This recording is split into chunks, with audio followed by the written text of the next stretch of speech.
Hello, everyone. It's been a while, about a week or two since we last saw all of you in the chat. It is a pleasure to see you once more. My name is Graham, or Graham Crackers, and welcome to the channel. If this is your first time here, welcome. If not, welcome back.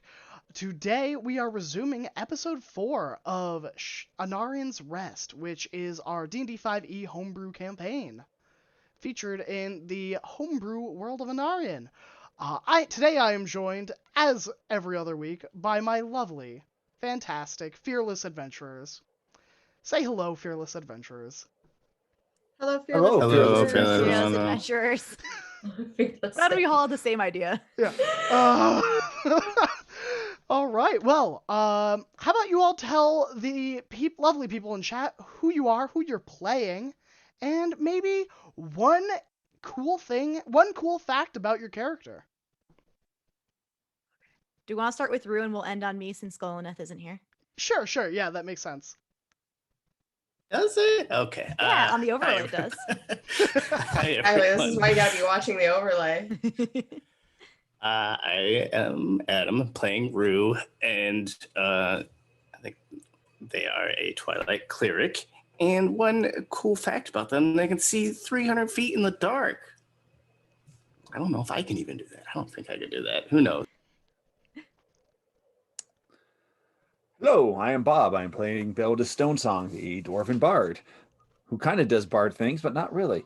One very cool fact about Beldis is, didn't we do cool facts last week? Mm-hmm. Okay, because I was going to repeat myself, so I can't do that right now. Another cool fact about Beldis is that he has friends in several various towns that he hasn't seen in about 20 years. I'm Jen. I think I'm next on the overlay. I got it right. I'm playing Maggie, the Furbolg Druid. And interesting fact about Maggie is that she's super, super good at the game Jacks, where you bounce the ball and you pick the stuff up off the ground. Super good at that. Very valid. Hi, everybody. It's me, Kari. I'm playing Karis Nefzen. Fun fact about her that I think is different than last week: if she's committed war crimes. Hey.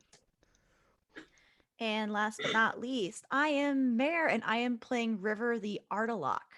Fun fact about River is River isn't his real name. All right. Well, I'm Graham, and I play everyone that I can remember. Which at times is limited. Right. Where last we left off, our adventurers had gone to the Temple of Kavoth, which is the homeland of the Leonin within the Plane of Bones. Protected by a series of magic banners, it keeps the vampiric mist and the Knoll attacks at bay. The injured caravan was escorted under guard into the Temple of Kavoth for aid, where our adventurers and Bor and his sister Brigitte, the Goliath mercenary captains of the caravan, were brought to the elders, who spoke for the various prides that comprise the Temple of Kavoth's leadership structure. After a somewhat heated conversation, several of the elders implored the party to assist them with varying favors, one of which was offered by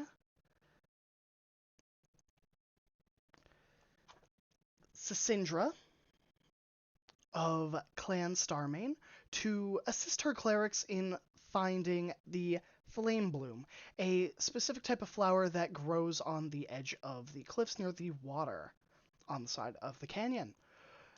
This can be used in one of the rituals to create the banners that protect the city itself from the attacks.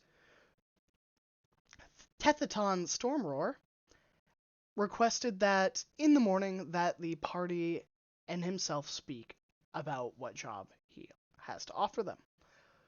And last, Vadra Ashpaw requested that some of her troops and herself spar with either the party or some of the caravan as a show of good faith. The party afterwards, while discussing what they intend to do in the morning, set back towards the tavern. The Rosewella's Tavern, which is a magical tavern, was seated right outside the Lenin's own tavern, where they have housed several of the caravan's individual members. The group ended up splitting off. I believe 3 of you were sleeping in one room. I think so. I think it was River, Magfiel, and Karis? Or was it Rue? We just know Karis and Beldus weren't sleeping together, I think. Yes. Yeah, Because- exactly. They're not in the same room. I think, yeah. By design. Rue and Beldis were in the hallway, maybe? Yes. No, Yeah, Or they were in Golden. the tiny hut in the Golden were hallway. Yeah. Karis has a room to herself, and the other two Okay. are in the other room. And Beldus was actually trying to figure out where he was going to sleep that night. Oh, and I'm not actually in the room. I'm sleeping in the Right. perfume bottle around It- Fizzle's neck. Yes. I'm just sleeping in a room with the dog. Yeah, that's it. Who doesn't sleep? Yeah. With the ever staring dog of stone that swallowed my companion into itself recently, Just or its necklace. Pacing Yeah. around the room all night. Oh, he's a good boy. Ting, He'll ting, be ting, quiet. ting. So this is an odd question, but I feel like it has to be addressed. Does a Fizzle make programmed bark noises and like dog noises at like set intervals? So it's like once every hour, say bork bork. No, Okay. because he's well trained. Okay. All right. Is there any last things or conversations you would have before you go to bed? All right, Rue, roll me a perception check. While I believe since you're in the hallway, Yeah, we were under a dome. yeah, at the end of the hallway. Yeah, you guys are in the tiny hut. Diet 20. All right. Over the course of your watch, not much goes on in the top floor of the tavern. The hustle and bustle downstairs that is more seldom accompanied with the more, I'll call them, populated areas, such as the Kingdom of Andalan's bars, which is more like a centralized city with sprawling city blocks. The Temple of Kawath does not seem to have this, so a lot of the hustle and bustle dies around 11 o'clock at night. As you're keeping watch, only one thing of note happens. Boar, the Goliath, comes upstairs, looks around for a moment, and then enters his room at about 2 in the morning.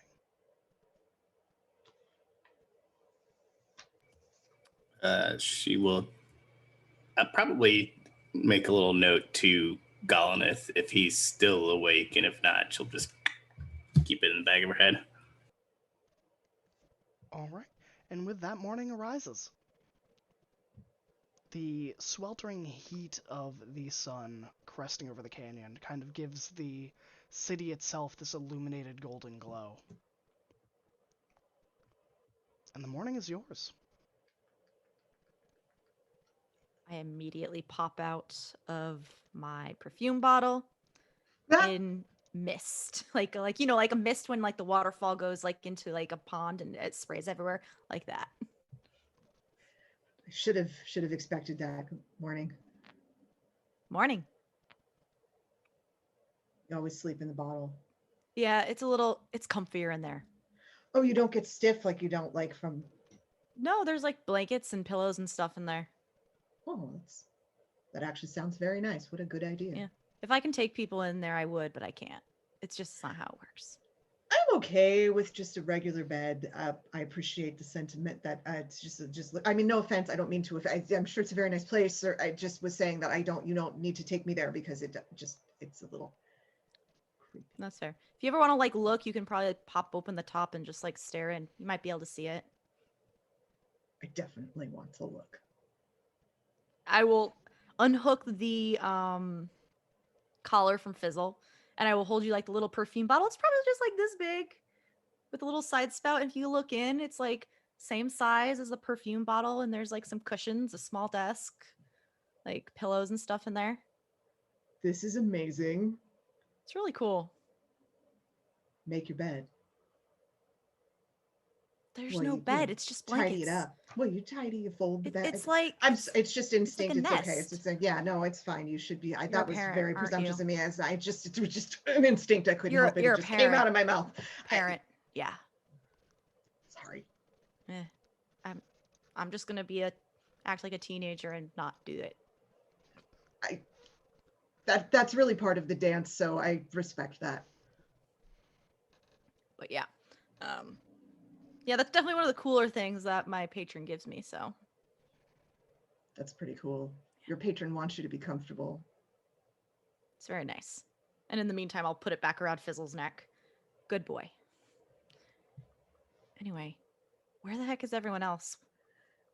No idea. I guess we're supposed to meet with this storm roar person. So Which one's that? that's the you have a surprise task that I'll tell you in the morning. I'm not Oh. keeping secrets from my friends or anything like that. The guy. cryptic one. Got it. The cryptic one. Yeah. All right. So maybe downstairs in the common area. I don't know. Maybe. I thought at least one more person was going to join us to save on rent, but I guess not. I don't know. It was me and the dog. Could have been worse. Good dog. It's a good dog. A little less, a lot of them you can kind of cuddle up and they warm up the bed, and this was not that. No, But nope. let's go find everyone else. Go outside, see immediately a tiny hut. Oh. This makes sense, kind of. No, it doesn't. It doesn't actually. Is the hut like filling the hall? I think we put it, at least what I remember is there was, all of the rooms ended and then there was still like a little bit of hallway left. And so we were at the back of the hall. Yeah. Why didn't you just come in a room? We were watching out. I don't know if that was a game or not. Like, It takes her a little while to get her voice going in the morning. She's just waking up. like, we're in like a protected city. You can lock a door. Yeah, well, we thought the last city we were in was pretty protected, and then the gnolls snuck right in. Well, that was an abandoned city. They told us it was sanctuary. From Just McLeod. I'm just a little surprised that the inn proprietor was okay with you setting up a hut in the hallway instead of. Did you pay for a room? Well, I mean, Golinoth shot an arrow at him when he, came poking around, so he didn't ask too many questions after that. Oh, Sounds about right. oh, okay. Oh, Save some gold at least. Maybe. Maybe I can help you all not. pay for rooms if you want. Yeah, I'm not worried about it. yeah. That good idea. And how much were the rooms? Did we get a? I don't know. Did we? The rooms were free. Oh, cool. Perfect. Because, yeah, the rooms were free because you were visiting and are basically guests Okay. of the elders at the Oh, moment. So- Maggie suddenly remembering that the rooms were free, like all of a sudden goes, "Oh, okay." If we thought it was going to be a problem, we could have just stayed in the hotel inn thing.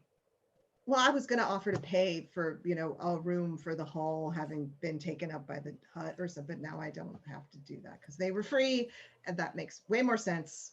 It's fine. Well, now I kind of feel bad for the innkeeper getting an arrow shot at him. I guess I could go help him with, cooking or something. Did Golinoth hit? It was, more of spooking, I think. He's fine. He's fine. Don't worry I about it. mean, you give someone something for free and they kind of try, scare you with an arrow. I will help you in the kitchen. All right, then. And she'll just dispel the bubble. I think she was kind of half in, half out. Can I as they're going downstairs, can I just bang on Beldis's and Karis's door.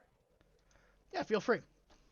I just bang on it. I don't say anything except, hey, get up. We got shit to do. But other than that, I don't do anything else. There is no sound from Karis behind the door. I didn't expect one. I did not. That's, though I will say that's because she's not in the room. Okay, that's fair. She's already downstairs. So, who won the race to downstairs for food first, I guess is my real question. Was it Beldis or Karis? I never went upstairs, so I guess I won. That's also true. Beautiful. I slept somewhere awkward, and then basically when morning came, I would watch the suns rise, and then at some point make my way in and just be sitting at a table waiting for everyone else to make their way down. Exactly. So Karis greeted the day coming down to see Beldis there and just goes, you, and then went to sit with him. Where did you sleep? On the ground. Just any ground. Yeah. Yeah. So, in the morning they are serving a brewed and steamed kind of bean water. Early morning potion they call it. And serving a mixture of, it's like floral flowers mixed in with a almost like oatmeal like substance with like honey drizzled on it. And they have a side of roast pheasant.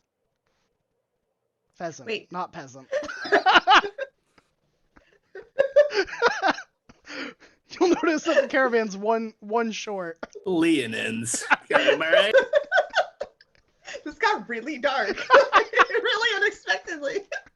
You know, we always joke that if it came down to it, we'd eat Scott first, but I never thought we'd be actually doing it. Oof, poor Scott. Is the honey any good? Roll a nature check. With advantage, because you're all about the honey. 17. Could use a bit of more variety in flowers that they are pollinating. Got it. Little one note. I'll spoon a little of mine onto it. And actually, if I'm helping Rue in the kitchen, I'll just give a little of mine onto all of the plates that are going out. Yeah, you're able to do so with without much hassle. I think that it's pretty much one chef, this grizzled, old, mottled fur, Leonin. Doesn't seem all there. Going about, is it dittering or tottering? I forget what the verb is, but kind of Doddering?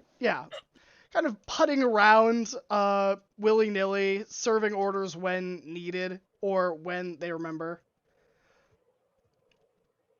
But you're able to sneak in. They can't even tell the difference if you're staff or not. And you're kind of given like a nod.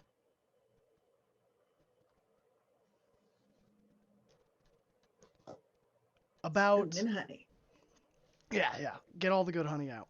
About halfway through breakfast, a familiar figure steps into the doorway of the inn. Tethaton Stormroar, the armored Goliath of a Leonin with the large sword and shield. And he motions a claw at all of you. Good morning. Did you sleep well? Karis just holds up a finger over the cup of bean water. She has had probably 2 thus far, and she still doesn't look totally awake. But as she puts it down, something like that. Yes, and she's got Magoobliette in her lap and is just petting her tiny little naked cat. Slept great. And I think Fizzle is sniffing at Magoobliette. Absolutely Magoobliette looks at fantastic. Fizzle as if they are a lesser form of being, like down the little cat nose at it, but then So a gently cat. like bats Fizzle's nose. Like, So a cat. what is that? That's fair. just sort of figuring that out, and then like pulls back when it encounters like cold metal or like cold instead of warm thing. And it's like, I don't like that kind of thing. Magoubliette is still in a cute little pinafore dress, but it has changed its pattern today to match hers. It's plaid. They're wearing like a gingham. It's a blue gingham today. We had excellent animal companionship. And the ground you have here is absolutely fantastic. Not too firm, very comfortable. Feels great. I won't pretend to understand your ways, Outland. So it must be as you say. It must. When you have finished breakfast, come join me. I will be outside waiting. Is this the one that we're going to be sparring his troops? No, this is the one that had a mysterious offer for all of you. I will keep my mouth shut then. Ethton? Yeah, Tethaton? Ethaton. A Tethaton. Is there some kind of like fruit or biscuit that's being served with breakfast?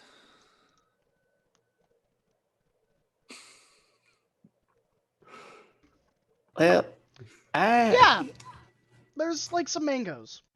That's Great. a good fruit. Yeah. Maybe tropical, I don't know. That sounds fantastic. I'll grab a mango and I will follow Tethydus out the door. I pick up my oatmeal bowl and my spoon and I follow as well. Rue will just hold up a handful of good berries. If anybody wants this instead of bean water, it'll, nourish you for the day. Oh, She'll and pop one into her mouth. Karis actually goes to grab one, which she has had in addition to 3 cups of bean water, and is like, thanks, this is great, and just pops it in. She also follows out the door with Magoubliette in her arms. I don't know. Bean water tastes pretty good. I'll also pop a good berry, but also bringing like an armful of food. And by armful, I mean like the stuff that Maggie's having. Oatmeal with excellent honey. Delicious. Yeah, you're able to do it. As you exit, the city, in comparison from last night when you walked and were ushered through, is much quieter. A lot of the individuals living here have either gone to the fields to work earlier or are still waking up and in the process. Smoke is kind of rising from communal cooking stations that you can see now, where several lean in kind of collaboratively work to cook for everyone in the neighborhood, and then there are runners that look to be younger lean in, like not quite cubs, not quite adults. We'll call them yearlings, why not? Not that Lenin grew up in a year, but they kind of act as runners, kind of grabbing the food and then dashing off and kind of running to deliver it. Can I very quickly scan Squicky? Can I very quickly scan the crowd? Does everybody look healthy, and do they have nice, healthy-looking coats? Roll me a perception check.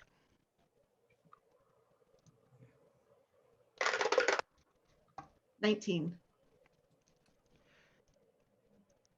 Quite a few of them look to have fantastic coats. However, there are 2 or 3 that look unwell. One is a cub with kind of scabby sores appearing on their coat, where it's like a furless gap. There's a adult who looks to have kind of a severe injury on their arm that didn't quite set right at one point, and a young lean-in female that appears to be blind, but that may not be due to an ailment, it may be due to an injury, but Okay. Do the sores look familiar to me? Roll me a medicine check.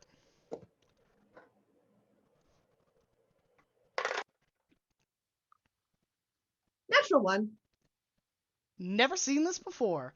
Okay. It could be somewhat related to other sores you've recognized, but nothing concrete.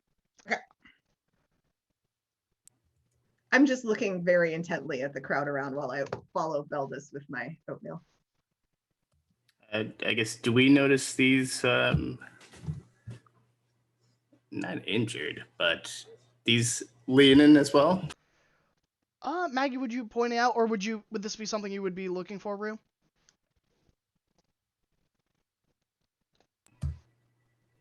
Yeah, I don't know if she'd actually be looking for it. I think she's just still kind of in the what the fuck is going on headspace. I mean, if somebody, I'm not hiding that I'm like inspecting the crowd, but I'm not going to say anything. So. Okay. Tethaton stands maybe 30 feet away from the inn. One of his guards, those plated lean-in, like the ones that had rescued you a few days earlier, stands near him with kind of like a lance. It's a mixture of a lance and a halberd. Briefly before we go with Tefton, Karis would go to, I guess, where the other caravan guards were stationing and like verifying that some of them are gonna go and spar with that other lady. Yeah, with Vadra. Yeah, exactly. It's like you guys are gonna go do that for, you know, good relations and stuff and Yeah, I think that kind of thing. Boar would be the one that would probably be awake at this point. Yeah, I think that I can do that. I mean, some of the guards. Wait, yeah, we got that. That's Perfect. Great. Have fun. Enjoy. Really. oh, I will. And she's like, great. And she's heading off with her cat. And I think, like, right as Karis is walking up while I'm eating my oatmeal and what's his face is about to start talking about, like, so what'd you want? Just very bluntly. Karis can't stop me if she's not here. No. And she doesn't even want to. It's too early. The lean-in kind of stiffens for a moment and offers a subtle tilt of his head to his guard, and the guard kind of shifts away. And out of the corner of your eye, you see several other lean-in that same garb, kind of not blocking you in, but taking up posts.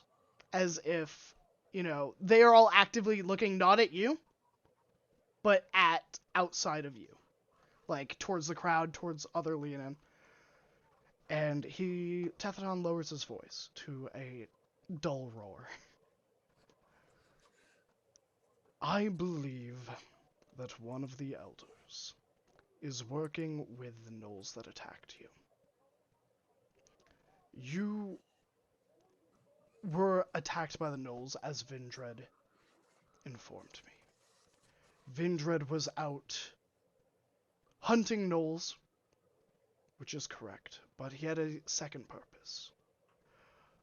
I was looking to see if we could gather evidence as to who the gnolls are working for. Their attacks have been far more structured than those of the past, with very little gnoll leadership flaunting their authority or their control over the attacks itself. I suspect Ninos is behind this, but I have no proof.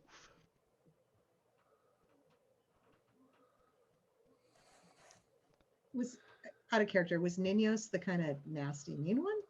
Yeah, Ninos was kind of the nasty, mean one that Rue cast a sending spell to asking it to Right. that it was Nabanian telling them to escort you all out. This is for free. God. Yes. This was God.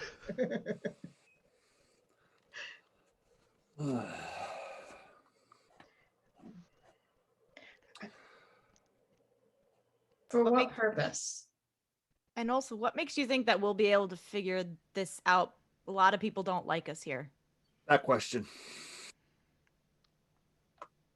I believe that in this matter, outside eyes will be more critical than those that are accustomed to the night. New hunting grounds draw new skills out of the hunter. I am being watched, and my time is short. I don't have the ability to look into this myself without drawing undue suspicion or threatening the balance of the elders. So you think that probably someone suspects that you suspect. I don't doubt it.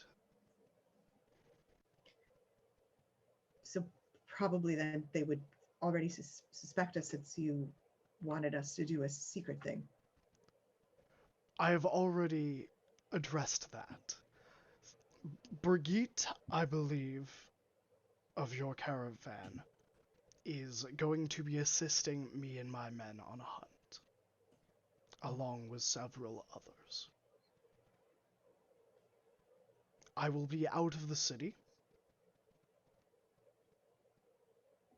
While I know this puts me at risk, I have full confidence in the capability of my guards. If Ninos is behind it, then no doubt he will have left the city to ambush me, if that is his plan, giving all of you the time to get the evidence you need. If I'm right, then it's a risky gamble. But would you not do the same for your family and your No. pride? Of course. Don't mind that one. And she just gestures to the whole of river. The whole of river. Karis just looks thoughtful, like she's already like cranking gears about this situation. But she doesn't say anything other than that until what do you suspect his angle is? Trying to stir up the gnolls just to get at you? Long has Ninos desired one tribe. Not unified, as we are with our pride's honor and our pride's skills all as they are now. Sisindra has Nobanian's will, and the very stars answer her call and magics. The storm roars, we fight with the fury of thunder. Ninos wants one tribe to answer to one individual. Being Ninos. Yeah, essentially. Sounds like a lofty bastard. You know, it takes all kinds. Honestly, not too surprising. No, it's actually rather uncreative, not gonna lie. Yeah, it's You've seen it once, you see it all the time. which makes me think, we should keep our eyes peeled for other alternatives. Is there anyone else who has drawn suspicion in any way? Perhaps they are quieter at council meetings. Perhaps they aren't as involved.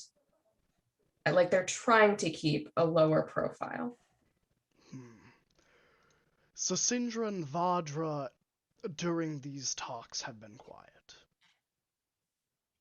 While I have known Sisindra since she was a cub, I do not suspect foul play, or that she has such goals for herself or her pride. Vadra has always craved to test her skills. But even for her, perhaps it is just me for not suspecting them, I suppose. But I hope that Vadra's not involved. Doesn't work. Okay, hold on, babe. Sorry. Seem like you're just sort of assuming that it's someone at the top of one of your groups, but couldn't it be a subordinate?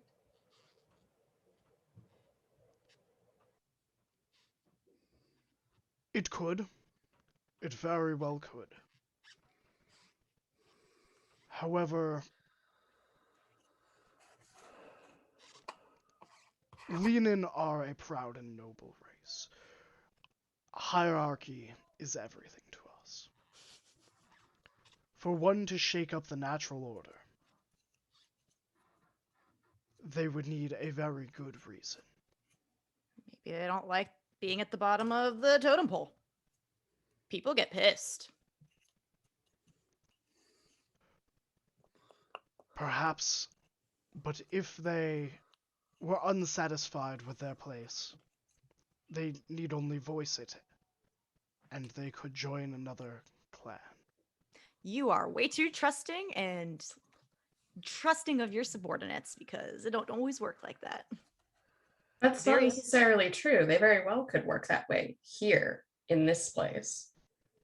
However, that is the reason he's approaching us, is to see things someone inside the culture wouldn't see. So you're not wrong to suspect a grassroots movement, shall we say. But we have, I guess, 3 leads then. We have Niños. We have the dissatisfied underclass, whatever that might be, if it exists. And Vadra and Sinistra. Or I properly say their names because I can't remember and I apologize, but I'm trying. Wait. Can I ask an insight?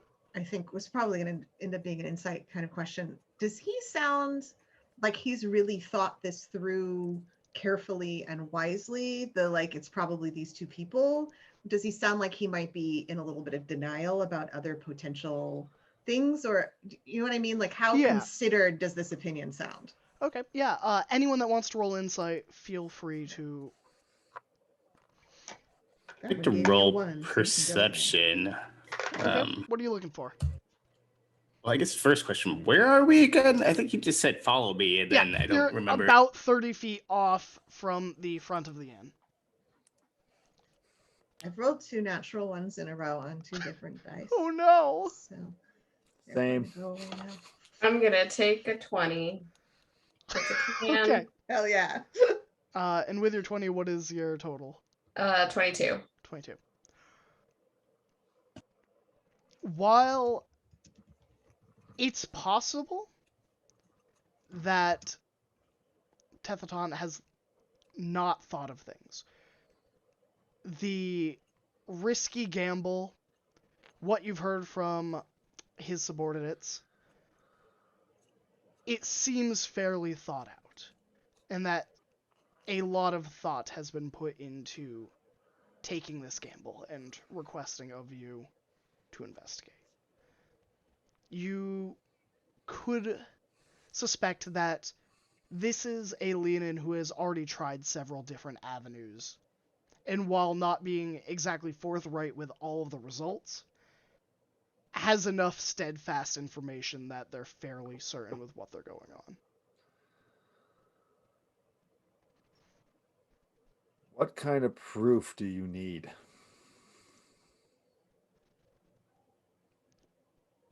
Writings, documentation, correspondence. If there are anything, honestly. Would it be suspicious if he had artifacts of the Knolls or their banners or any sort of symbology of theirs within his things? It would. It would indeed. I sent you a question in Discord. Oh. Rue got a die at 20 with that perception. Oh. So you were looking around, correct? Yeah, because I'm assuming we're just like kind of out in the courtyard, and he's talking like so a he's little kinda, seditious. Yeah, he's kind of pulled you 30 feet away from the tavern. He does have his guard, so with that perception check, over the course of this conversation, his guards have kind of posted up in any avenues outside of the tavern that people could be coming towards the tavern. So at best, most people are 40 feet off from you. Minus the people that are in the tavern where, you have the noise of breakfast and what's going on there to kind of cover the sounds of your conversation. Okay. I guess Rue would have a reply after that, but I guess go with the question that River has. You could. You know what? I like it, so feel free. Are you answering my question? Yes. Perfect. Thank you. Who's your biggest suspicion? What's his face? Ninos? Correct. Does he got personal guards Yes. that follow him everywhere? For the most part, yes. Cool. Can you kidnap one of them for me? Just gonna slowly turn to face River. Karis doesn't look like she disapproves. She's just like, You don't have to hurt them. I just need them out of the way, honestly. Karis looks intrigued. But it's like, this is bold and this is strange. But I kind of like it. For how long and for what reason? How long? I don't know how long it takes for me to get evidence. The reason I ask how long is taking this sort of action that has not been sanctioned by the elders could be, if this goes wrong, would be an act of potential war. Oh. So your Seems plan is very you're gonna leave. Wait. Hope Hold you're on. hunted. Hold so that on. we can try to sneak someplace. And hold on. What if we, and she gestures to like their group, including thinking of Goloneth, if we can take those guards out of commission while you search.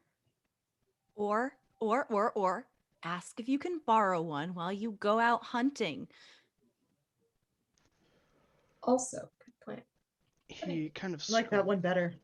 He scratches at his mane-like beard. Also, I need whatever they wear. That I can do. He motions over to one of the closest guards that's not currently posted. And I think I see what you're carving. Exactly. It's like one outfit. All right. What I will do is I will request and ask Ninos and his guards to accompany me and my pride on the hunt. That will secure his presence and his guards. I gotta interject here and just say this is a fantastically terrible plan.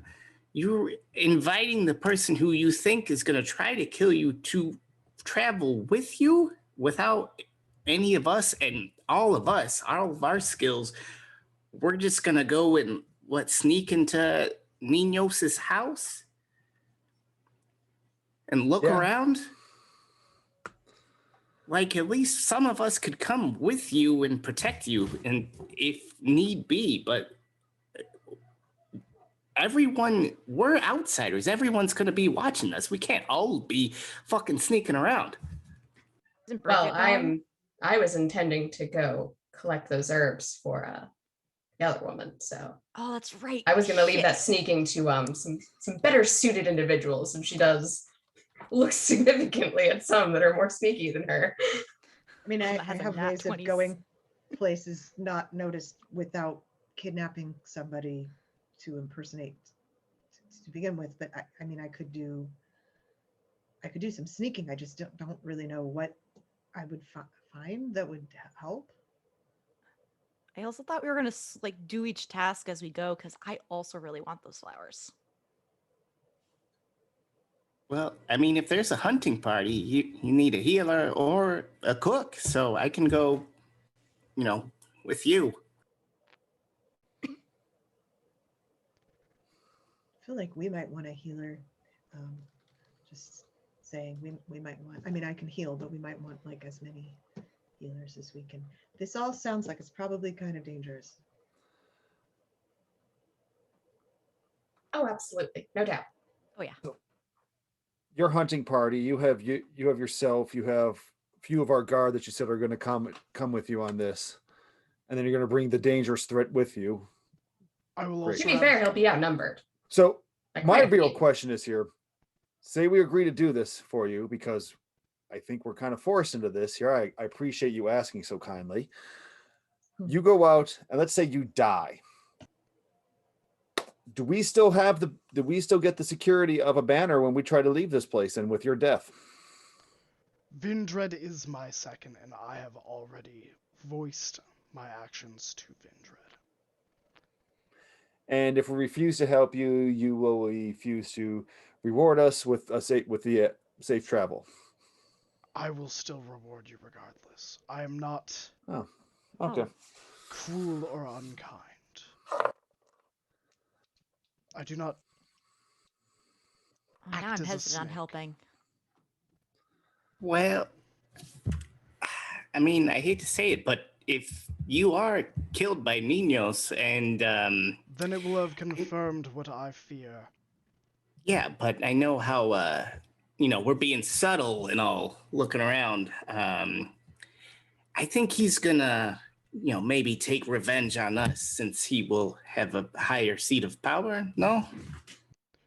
If I die, there are still 3 more elders. Ninos lacks the power.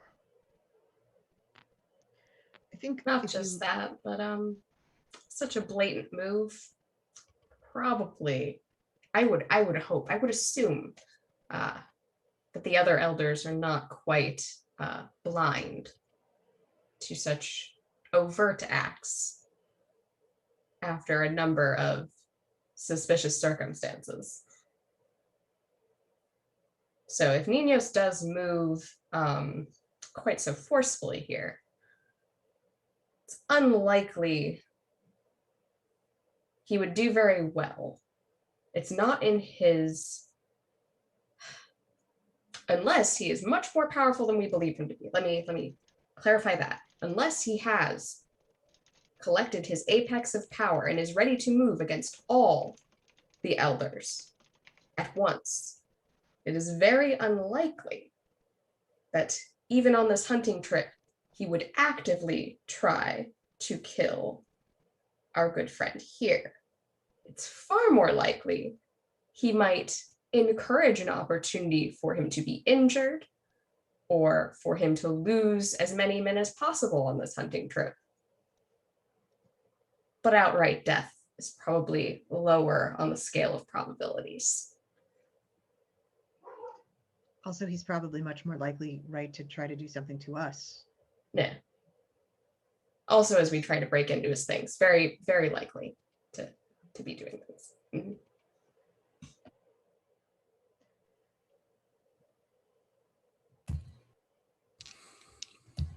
What if he has an accomplice?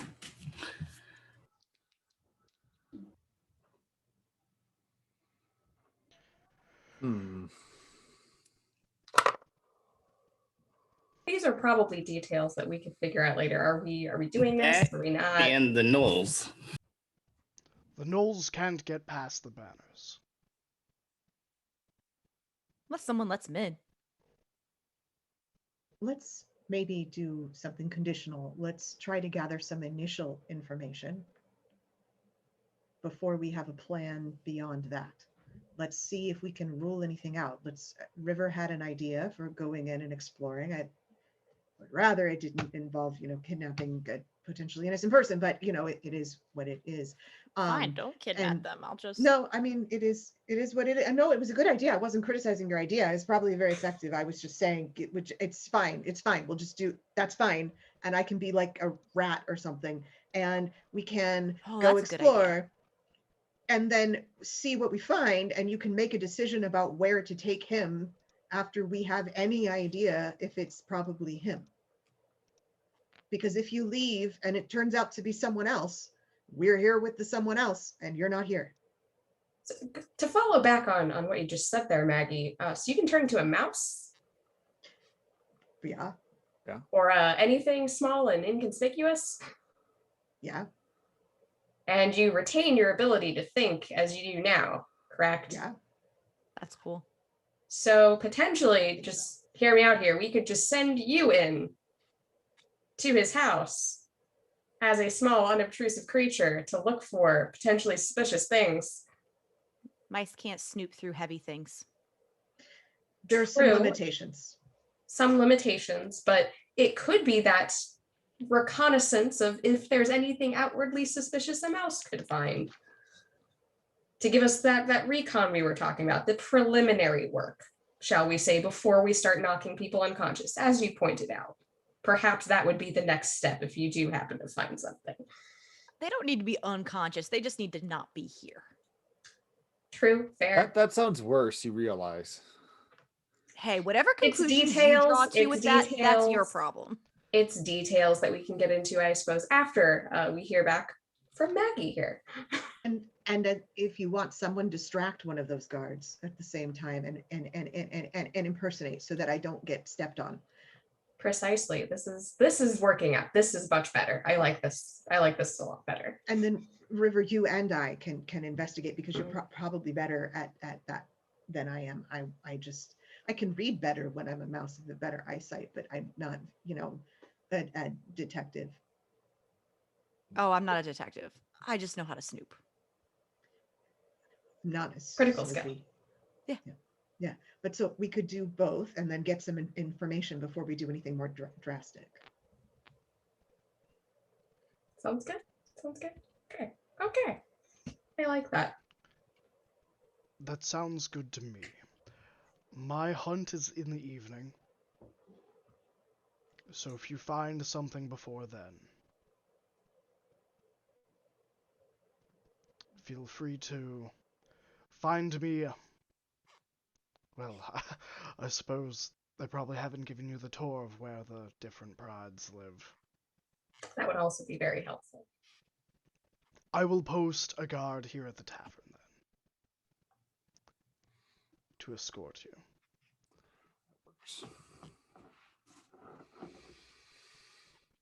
I also do have one other potential source of information that I can talk to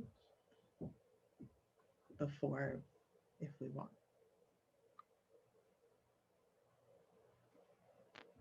Sure. What's this source? Bees. Oh. Okay. Where are the bees? Where are the bees? Or aren't the bees? Well, I mean, that's why they're a good source of information. That's a really good point. The bees are near the fields. You're looking for the beekeeper, correct? I believe you had mentioned something about that in the meeting. That would be over at... What is their name? Honeydew Sweet Pears. Honeydew sweet purse. I love it so much. She is the beekeeper. If you travel to the east, within the confines of the banners, you will find the fields along the river. One of the buildings is near a giant sandstone tower, almost. We have carved it out of the rock itself. She is usually found around there. Thank you.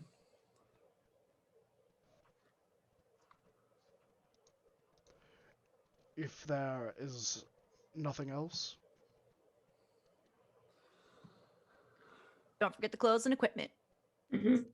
And where's Ninus's office or Ninus's her pad? His office is where you met us yesterday. It is behind where we met in the same building. If you are looking for his personal demesne, it is on the west side of town, right along the canyon wall, under an overcrop. It is one of the few to have a garden in front of it, as well as a fence of reeds and wood. Would flowers grow in this garden? Beat me to it. More like bee. Ah! Yes, I mean, I think I... You ask such odd questions, Outlander. You ask such odd requests to Outlanders. Admittedly, they're very good questions. We'll have to search both places. Mm.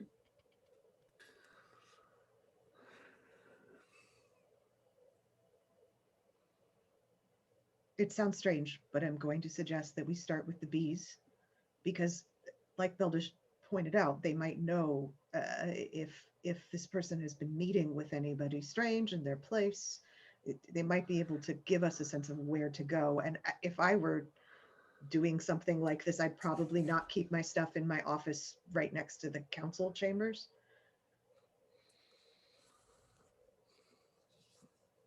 It is also the easier place for other people to search the council chambers. It's much harder, it seems, to justify going to someone else's personal home. Houses have rats. Mm-hmm. Also that. So, bees, then his house. At some point, we need to meet with the priestess and get those flowers. So we'll have to figure out our schedule, but we're working on it. No. The flowers will be easy. They grow along the river near the canyon walls, probably on the west side of the area as well. We have a reason to be over there. Perfect. Love that. I love this for us. So I can get flowers anyway. Perfect. Mm-hmm. Looks like we can do Perfect. things. Are you intentionally addressing the first part of that word more than the rest of it? Yes. Perfect. Perfect. Hey, we got a crit from this to the squad from Derek. Aw, Derek. Thanks, Derek. If that is all, I bid you good morning. And a fine and even sunburned you. He offers kind of a stiff wave, and, as he's waving, the guards that had been posted out begin to kind of ease back in, and he sets off towards the south side of the city itself. Do they sunburn? I mean, Dana? the fur's got to offer a layer of protection to that, right? Yeah, I don't think they sunburn. Oh, Maybe they're nosy. Yeah, well, yeah. but their noses are always wet. Pop. That doesn't matter. That's true, that's true. Do cats get Dogs can sunburned? Someone sunburn. Google this, please. Most cats don't because their fur diffuses the sunlight. It never directly hits their skin. Yeah. Sphinx cats, the naked ones like Magoobliet, they get sunburned. They Take can and snow will get bath. sunburned. But also Karis can and will get sunburned, so she has sunscreen that she uses on herself. See, kids, D&D teaches you stuff. We Yep. learned so much. All right. So Tatharon sets off, and the rest of the morning is all of yours. But before we come up with what you're going to do, we're going to take a quick break. So we'll see you all in about 5-10 minutes. Get some water, get some food, get some snacks. Maybe get some hugs if you want to hug something. Hug pets, hug your friends. But do it quickly. We'll be back soon. I'm going to hug this water. Yes. Bye. I love you, water.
Hey everybody, we're back! I hope you didn't miss us too much. B&E, Fiends and Energy. Yeah, we're back. I'm not good at do things, players. Ugh. Things. So How about stuff? Yeah, I was about to say, can we Oh. do stuff? That's right.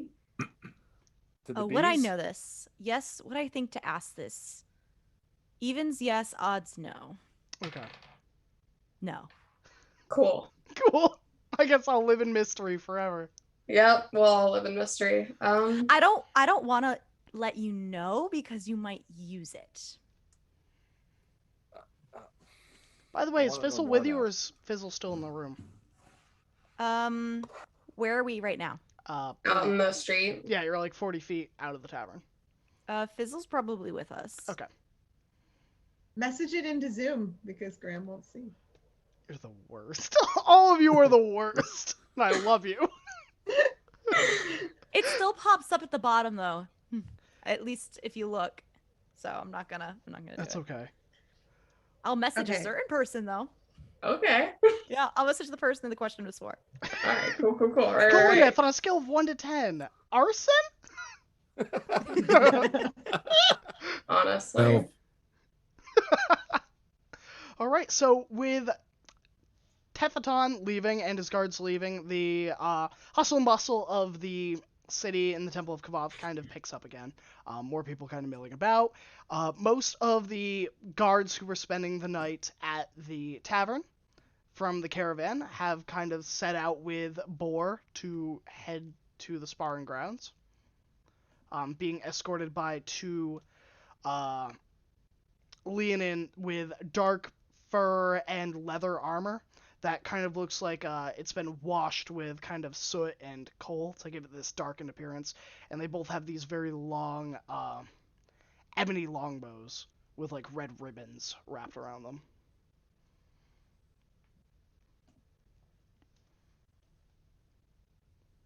So what are all y'all doing? So I can go and talk to the beekeeper if anyone wants to come. Is there any other way we want to gather information, talk to soldiers or common folk or anything else we want to do to get information before we take the bold step of invading someone's home or kidnapping their guards? I'm just waiting for the clothes and equipment. hmm So why don't we just walk over that way since that's also where those flowers are, right? We can get Yes. started on that. Flowers. I like that idea. Did they say where they were going to put the equipment The bees. and clothes? Graham, Nope, but you could assume. you're muted. No, but you could assume they're gonna probably bring it back to the tavern. Do you know? They didn't say how long, did they? Nope, because they have to acquire them first. Fizzle. First- Fizzle. Stay at the tavern, okay? And if they come by with stuff for me, take it from them and, well, come get me, okay? Good boy. I'll leave Fizzle at the tavern. I may go check out the sparring situation. Sounds good. It does Go- seem like such a strange request to have people go just spar. Whoever arranged so that it wasn't us, that was smart. I mean, I figured it was you. I figured I just didn't want to assume or insult anybody else if it was them. I didn't want, but like No, that. it's No, fine. good, It's that was fine. smart. It's fine. That's smart. I don't leave my perfume glass though with Fizzle. I take that. If we're ever separated, just assume I take it from him from here on out. Alright, I will assume that unless otherwise stated. Yep. Or unless you get ambushed. That's fair. That's fair. But, yep. Okay, so going to the bees is Maggie. Alright, going And to... Beldis. And Beldis. Alright, and Good to going have company. Thank you. going to the sparring pit is Rue and Golaneth. And going to find flowers are Karis and River. Okay. Yes. Sweet, sweet Dream splitting of the teams. party. All right. Yeah, hell yeah. When I suggested all these opportunities, this was exactly what I wanted. Oh no. It's fine. And you all did it so perfectly even, too. So we're going to go first to bees. Because. Nice. Because Oh, please, sweet. please don't support my bee puns. All right, so I the don't know what the buzz is about. It's so fun. Are you kidding me? This is why I created this character, is for the puns. That was really that's the fair. goal. That is absolutely fair.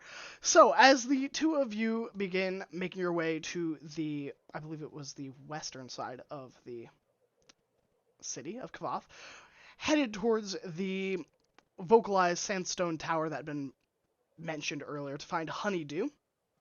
Honeydew sweet paws. You have a fairly uneventful trek over. It's very easy to find the kind of spiraled, carved sandstone stairs that kind of round out this giant, what once was probably a eroded bit of canyon itself, far, far long ago, has been kind of carved and modified into a makeshift watchtower.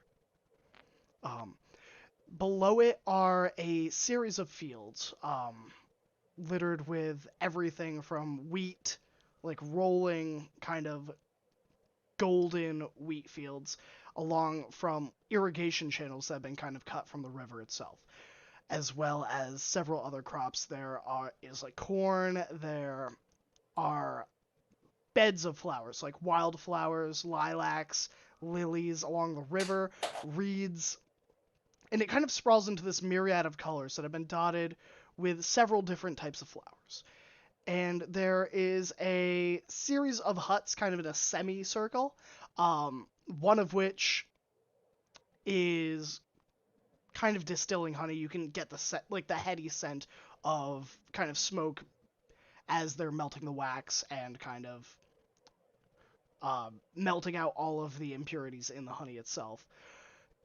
Next to it, you have several workers that are standing outside one of the buildings, kind of tying up bushels of wheat and kind of carting them onto a wagon nearby. Several of the other ones are drying reeds and have several drying racks that they have kind of lathered with reeds itself to use for what you would presume is like writing. As you approach, you see this younger Leonin with a very narrow, angular face, she's dressed in probably a frock and kind of these loose-fitting clothes, very baggy. Some are kind of like tattered in a few spots, but nothing too non-manageable. Her paws look like they are a distinct different color from her own hands. They are this sweet, creamy white from about knuckle to claw. And she is carrying this jar as she exits, and she kind of does a double take as the two of you kind of arrive. And she kind of fumbles with the jar for a second as in surprise. Oh, sorry. Oh no, Sorry. no, I'm so sorry. I didn't I didn't know that we were getting visitors. Oh, I totally did. I knew that we were getting visitors, of course. No, we didn't tell you. That was we did. We surprised you. We walked up on you. We didn't. No, I No, no. I'm so it's sorry. absolutely my fault. But where am I? My name is Honeydew. It's so nice to meet you both, Outlanders. Nice to meet you. Very nice to meet you. And this field is amazing. Oh, In the thank middle you. of the desert. I didn't plant any of it myself. The bees do most of the work. I just help out when needed. So we were probably interrupting your work a little bit, but I was just wondering if I could maybe speak to the bees, but actually to you too. Have you done this for a very long time? Oh, well, about 3 years, give or take. I took over for my grandfather, when he got too old, and Wait, you can talk to bees? Well, yeah, you can. Yes, yeah. No, I can talk to. It's an Outlander thing. Don't worry about it. I forget that that's not a normal. Yes, no, I can speak to them. Are any of your bees not from around here? I don't think so. I think most of them probably grew up here. I mean, I don't know how I would tell. I mean, I suppose I would tell because they could be bigger, smaller, different colors. But no, I think they're from here. Okay, just your grandfather never told you any stories about just like a bunch of, transplant bees showing up at some point or anything like that. I would have to think about it. Not that I remember. Um, nope. Okay. Well, I'm gonna speak if that's okay to some of your oldest bees. I don't know Oh if you yes. have. I mean, we have a apiary over there that has,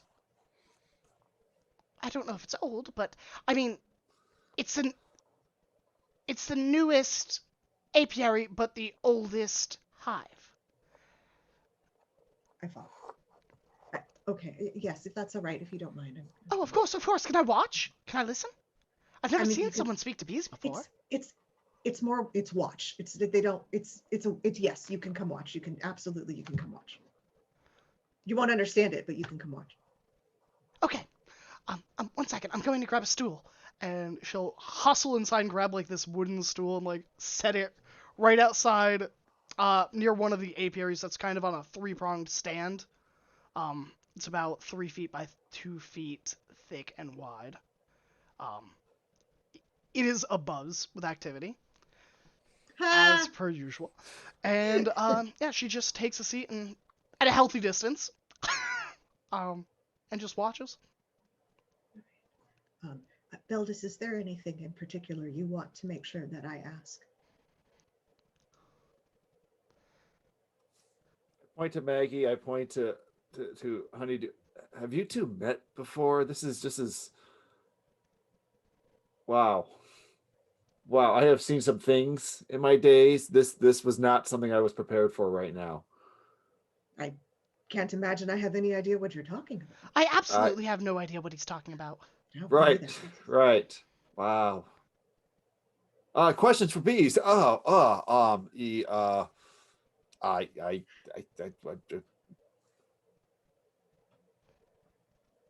Okay, I'll just ask. That's yeah, fine. yeah. Right. You talk to. I mean, what? Wow. I forget that other people don't. I thought I understood the concept of talking to bees until I got here in just this moment, and I'm a little. This is interesting. This is fascinating. You got another one of those stools. I kind of need to get in on this here too. I think from that angle. Oh! You can take mine. I'm so sorry. I should have gotten you one. One moment. Here, and she'll pick it up, set it down, go back inside, grab another one, come out, set it next to yours. You said this stool is 3 foot tall. Yeah. I grab and give a little hop to get up on it. It's more a pedestal. Yeah. Oh, okay. Right. I'm gonna sorry. No, I'm watching. Okay. I'm here now. I'm like focused on this here. This is. I'm gonna coax Sparkles, my wildfire spirit bee, who's in cinder mode, so mostly black with just a little bit of light, out onto my hand. And then I'm gonna cast Speak with Animals, and the way that I cast it is just by whispering to Cinder very, very quiet, or Cinder to Sparkles very, very quietly. And then Sparkles is going to fly up and start doing a dance in the air.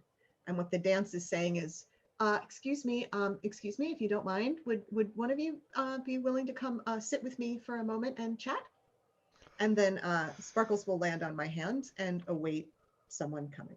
Yeah, one of the worker bees, after a brief amount of time, will kind of buzz its way over and kind of land on your fingertips and like slowly walk over towards Bumble, its antenna kind of waggling.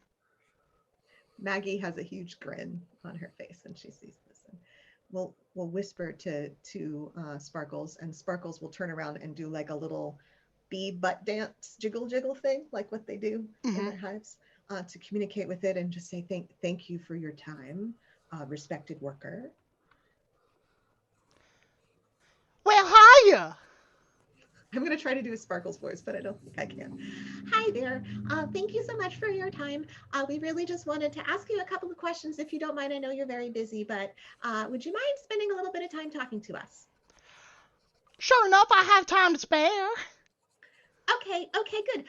So we just wanted to know, are all of you from here, or did any of you immigrate from far away? Well, let me, now, no, I know Bumble didn't. I know Honeybun didn't. I know Beezy didn't.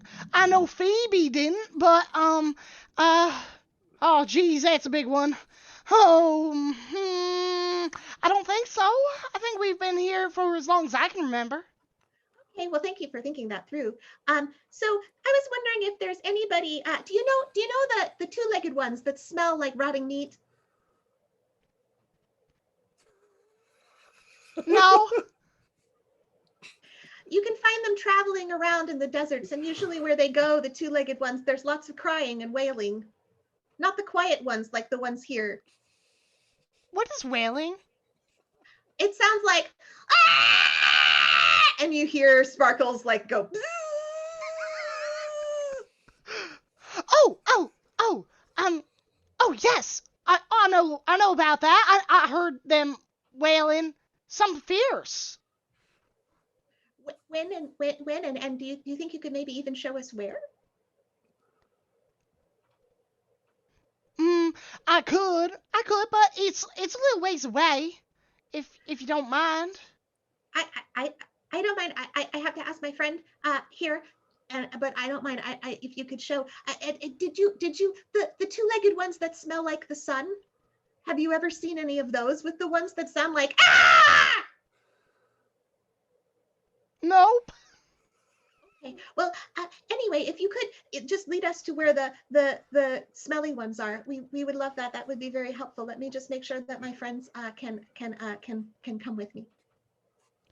Okay, you just tell me when you need to go. Okay, just a second. Maggie like whispers a little to Sparkles to get all the information. It sounds like they might know a little bit of where the knolls might be. I could be completely wrong, but that sounds like what they could lead us to where the knolls might sometimes be, or at least something that sounds like knolls or babies. I'm not really knolls or babies. You got all that from bee twerking.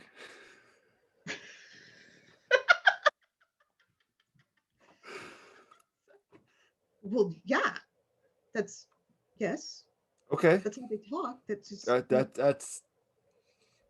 I was prepared for something different. I'm not disappointed. Have you ever heard bees talking? No, I have not. I did not know what to expect out of this. I mean, similar behavior to drunks at a dance floor. I'll go with that. That seems to make sense to me here. So, They speak in the language of dance. That's rather poetic. Just interesting. It was not. Wow.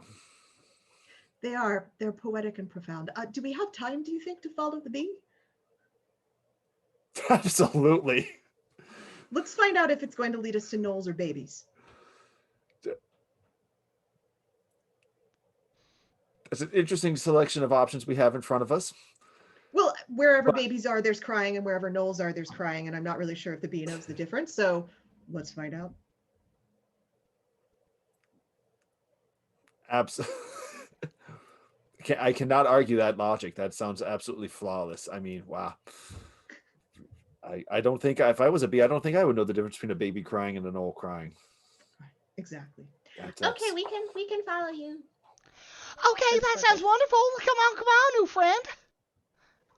And the bee will kind of set off a few preliminary like buzzing of its wings and set off and start lazily, tumbling through the air, headed back towards town. Okay. And we are going to rejoin Golneth and Rue at the sparring arena. Golneth and Rue, as the two of you kind of set towards the sparring arena that the some of the caravan guards and Boar had set off to earlier today, prior to your conversation. The two of you are greeted with the sound of battle. A sand pit about 30 foot by 30 foot radius is kind of circled by this red wooden ornate painted fence that's about maybe 3 feet high.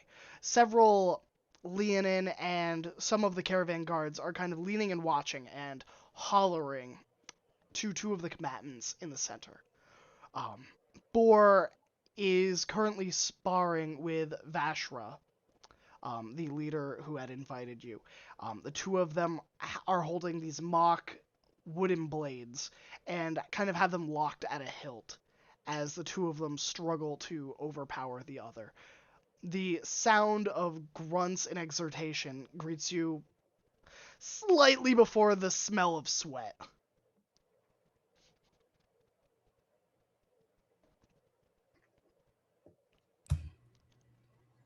Well, I suppose if we need to sneak around in the dark, we can smell them before we see them. Yep. That's definitely different and not all that pleasant. I guess I'm just kind of here for a reconnaissance, but if you want to, go get your fight on, I'll cheer you on. No, I got 5 gold on board though. I'll take that. All right. And I'm going to message Boar. So I'm just going to point to Boar and I'm just going to simply say, "You got this, Boar. Check his balance. They're weak in the legs. Weak the leg." Sweep the leg. Boar is very focused, but you do see a momentary glance. Man, this is the time of the night where I have to question whether I want to have a full-on battle between two NPCs or just wing it. All right. I feel like your players are sort of daring you. Like, he wouldn't. No, you're correct. I wouldn't. So, the two of them kind of have their locked blades at each other, and Boar is pressing. His muscles taut, his feet digging into the sand underneath the Leonin's kind of press. For a brief moment, he takes a step back, throwing Vashra off balance as she kind of lurches forward. She digs her blade into the sand, and her tail kind of wraps around Boar's leg, like his thigh, to kind of hold herself up as she rolls an elbow back into his side, to which he begins to relentlessly bash the pommel of his blade into her, repeatedly trying to drive her off as they get into this close locked combat. The fight continues for a few minutes as the two of them begin to beat and batter each other with relentless abandon, until finally Vashra finds purchase, grabbing his knee and pressing it and forcing it to overextend with a solid kick, driving him to one knee. As she raises both hands to kind of bring it down, she stops about 5 inches from his head. Well fought. That was not so bad. Well, I think, you hit a lot. And he kind of offers a hand to her, and she kind of takes it in her paw and helps him up. Well, God, thanks. It's gonna be hard to get up. Well, I'm gonna sit down. Be well fought. Oh.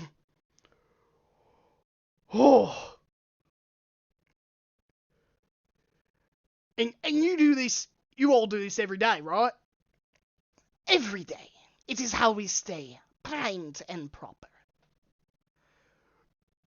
Well, I'll stick to calisthenics. Yeah.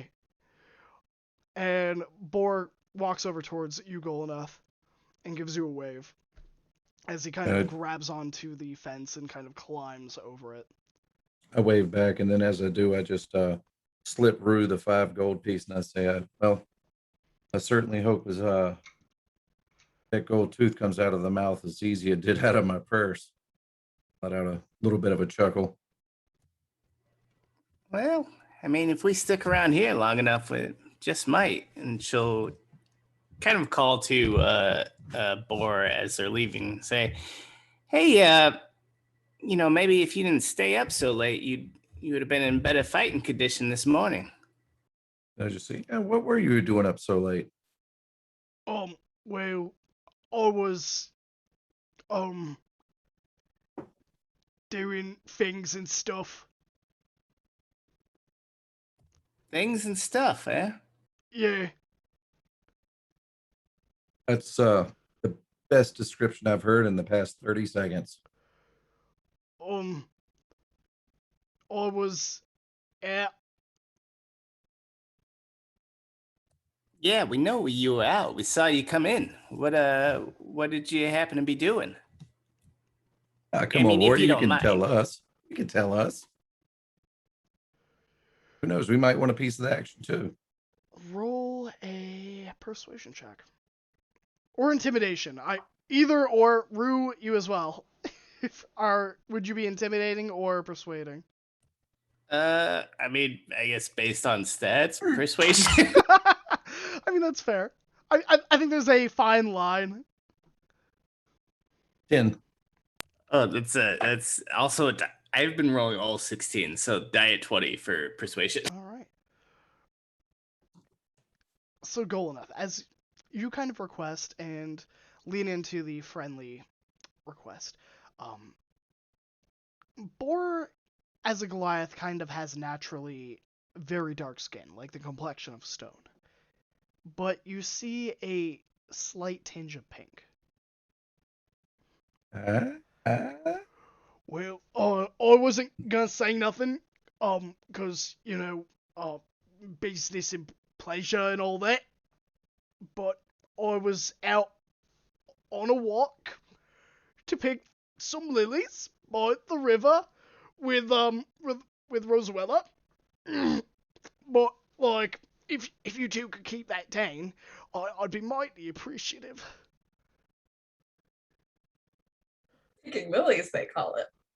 My man.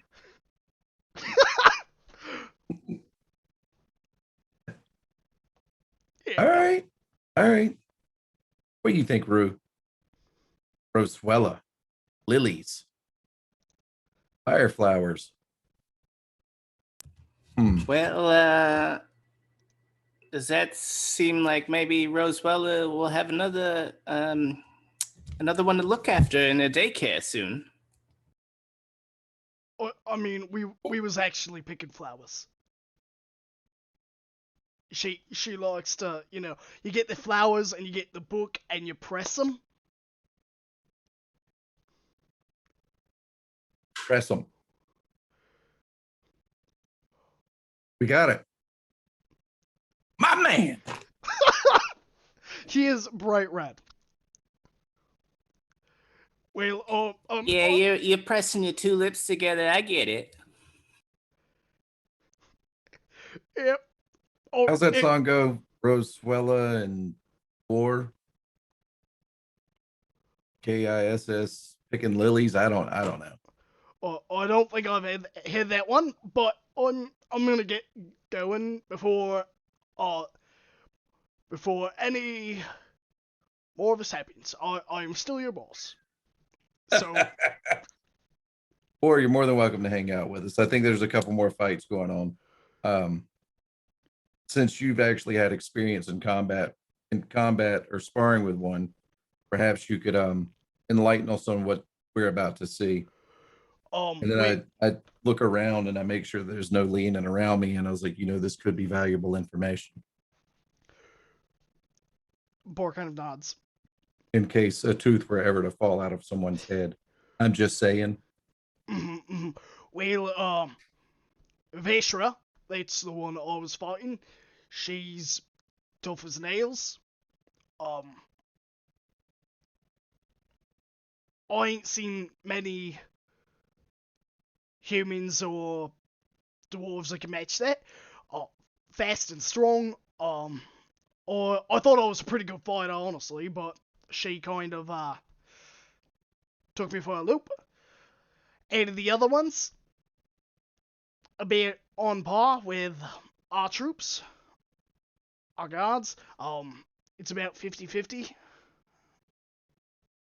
Yeah, I thought you had her, but then she just kind of laid it on you there at the end. It was like a second wind or something, just out of nowhere. Like Yeah, you, it's the tail. I was like, I got her feet off balance, and then, third foot. I noticed that. Yeah, no, I mean it's like prehensile. It was there, and no, I thought you had it, man. I actually, I thought you were going to take it. Oh, I mean, I could say I let her have it, but they'd be lying.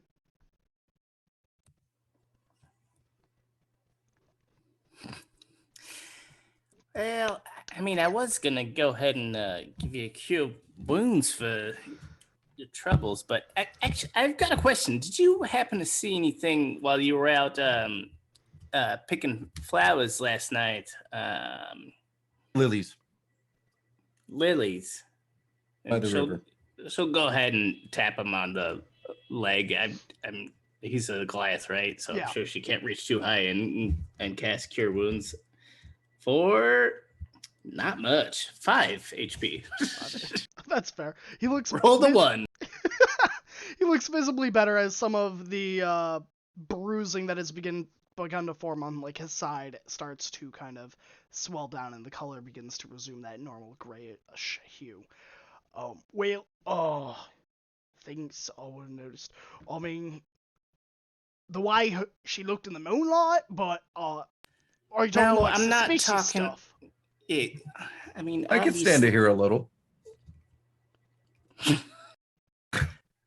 I mean, I suppose we can get to the suspicious stuff after you're talking about Rosebella. I mean, she's a beaut. Honestly, blue eyes, like the river. She's got like the cutest laugh, and she just has the prettiest words. Okay, on to the suspicious stuff. That's enough. Oh, all right. Anyways, we didn't see many. There were like guards around, patrolling. How many? Oh, I didn't count. But what I did see was several, as we were going down the banks towards the canyon, there was uh one individual walking away from the city. And I thought to myself, that's a little suspicious, but then I was like, but also, I don't know if that's like them going to work, if that's them going, to scout. I don't know. All I knew is they were dressed in like a black cloak, had it like pulled over their head. Would you be confident in saying this was a Leonin or something else? Oh, it was definitely a leaning. They've got those big broad shoulders. I mean, it could have been a Goliath, but I mean, there's only two of us here. You say that was at around 2 in the morning? 1 in the morning? About one. Would it be any time that you would suspect anyone to be going to work? I mean, what kind of work would they possibly be doing that time of night with a black cloak? And I'm also looking at Rue and trying to engage Rue in this line of questioning as well. I mean, I don't know. I've not worked a lot of jobs, except for like swinging a sword. Good job. So like, you're asking a fighter how to bake bread. The quick answer is I don't know. Rue, what are you thinking? Well, I mean, you kind of do security for the caravan. You think there was something like that, or they just are meandering off? Were they walk? Which direction were they going? Was it with a purpose, or was it like a la di da? I'm just out for a walk. I mean, give me a second to think about it. Now that you mention it, it was a little suspicious that they kept the face covered. Like, whenever one of the guards was walking by, as they were getting closer to the way we came in, or they were like, dug it a little bit tighter, which I thought that was strange, but also maybe their ears got cold. Was there anything at all that stood out about them that we could possibly use to identify who it was that snuck out? Maybe particularly tall, particularly short for a Leonin, maybe a bit wide, walked with a limp. Had a Nope. gold tooth. I mean, I didn't see the face. They were bulky, big, muscular, like some of these ones. He points to some of the Leonin fighters that are kind of hollering for a elf from the caravan who's currently fighting one of them. But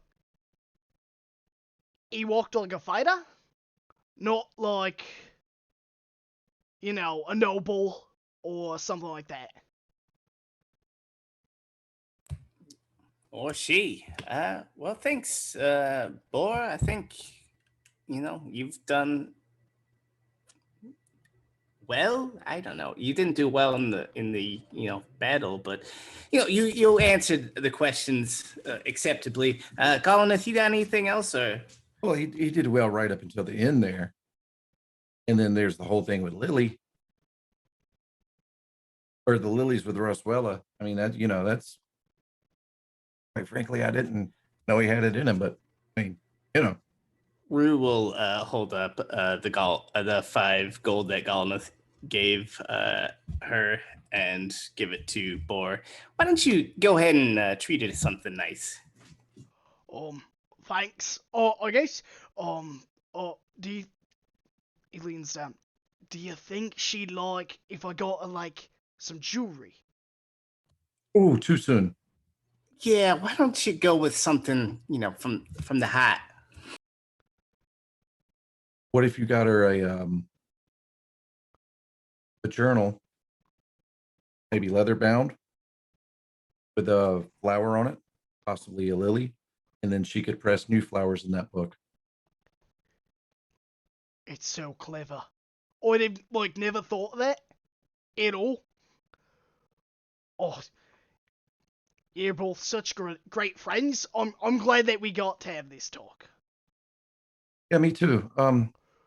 If you do happen to be out again with Roswella and you see the person in the cloak again, don't engage, but just try and, be a little bit sneaky and see if you can't notice a little bit more about them. But don't do anything that's going to draw attention to yourself or get yourself in trouble. And about that time, I look over to the sparring ring, and you said there was an elf fighting a lead. It is not Malinik.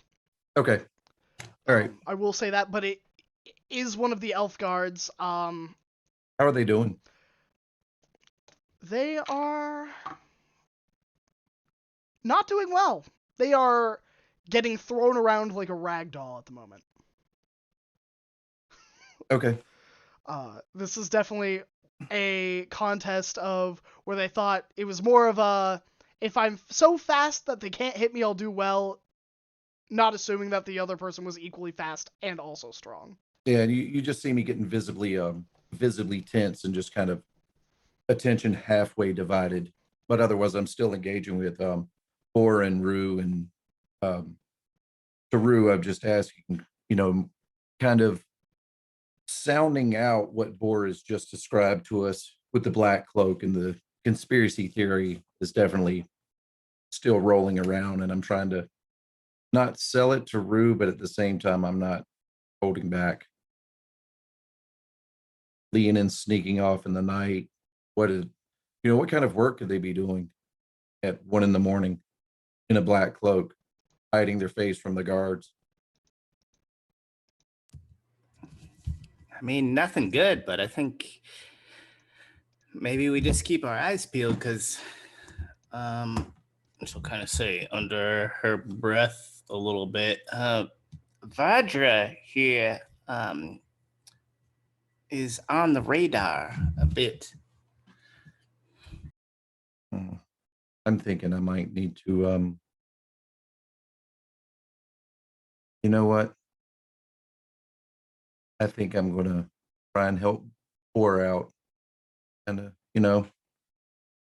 okay, that's not what I'm going to do at all. But I'm going to hang out with Boar. Kind of, yeah, no, I'm going to figure this out. And I just look at Boar. You going back out tonight, Boar? Oh, I mean, with Roswella or like just in general? Either way. Yeah, if you're not going out with Roswella, you want to accompany me on a little bit of sneaky sneak? How about you, Rue? You want to join? I mean, I do kind of live in the darkness. I can do that. All right. All right. These and I just say to Rue, I was like, these Leonin look a little bit tougher than what I had first anticipated. This is going to take some work.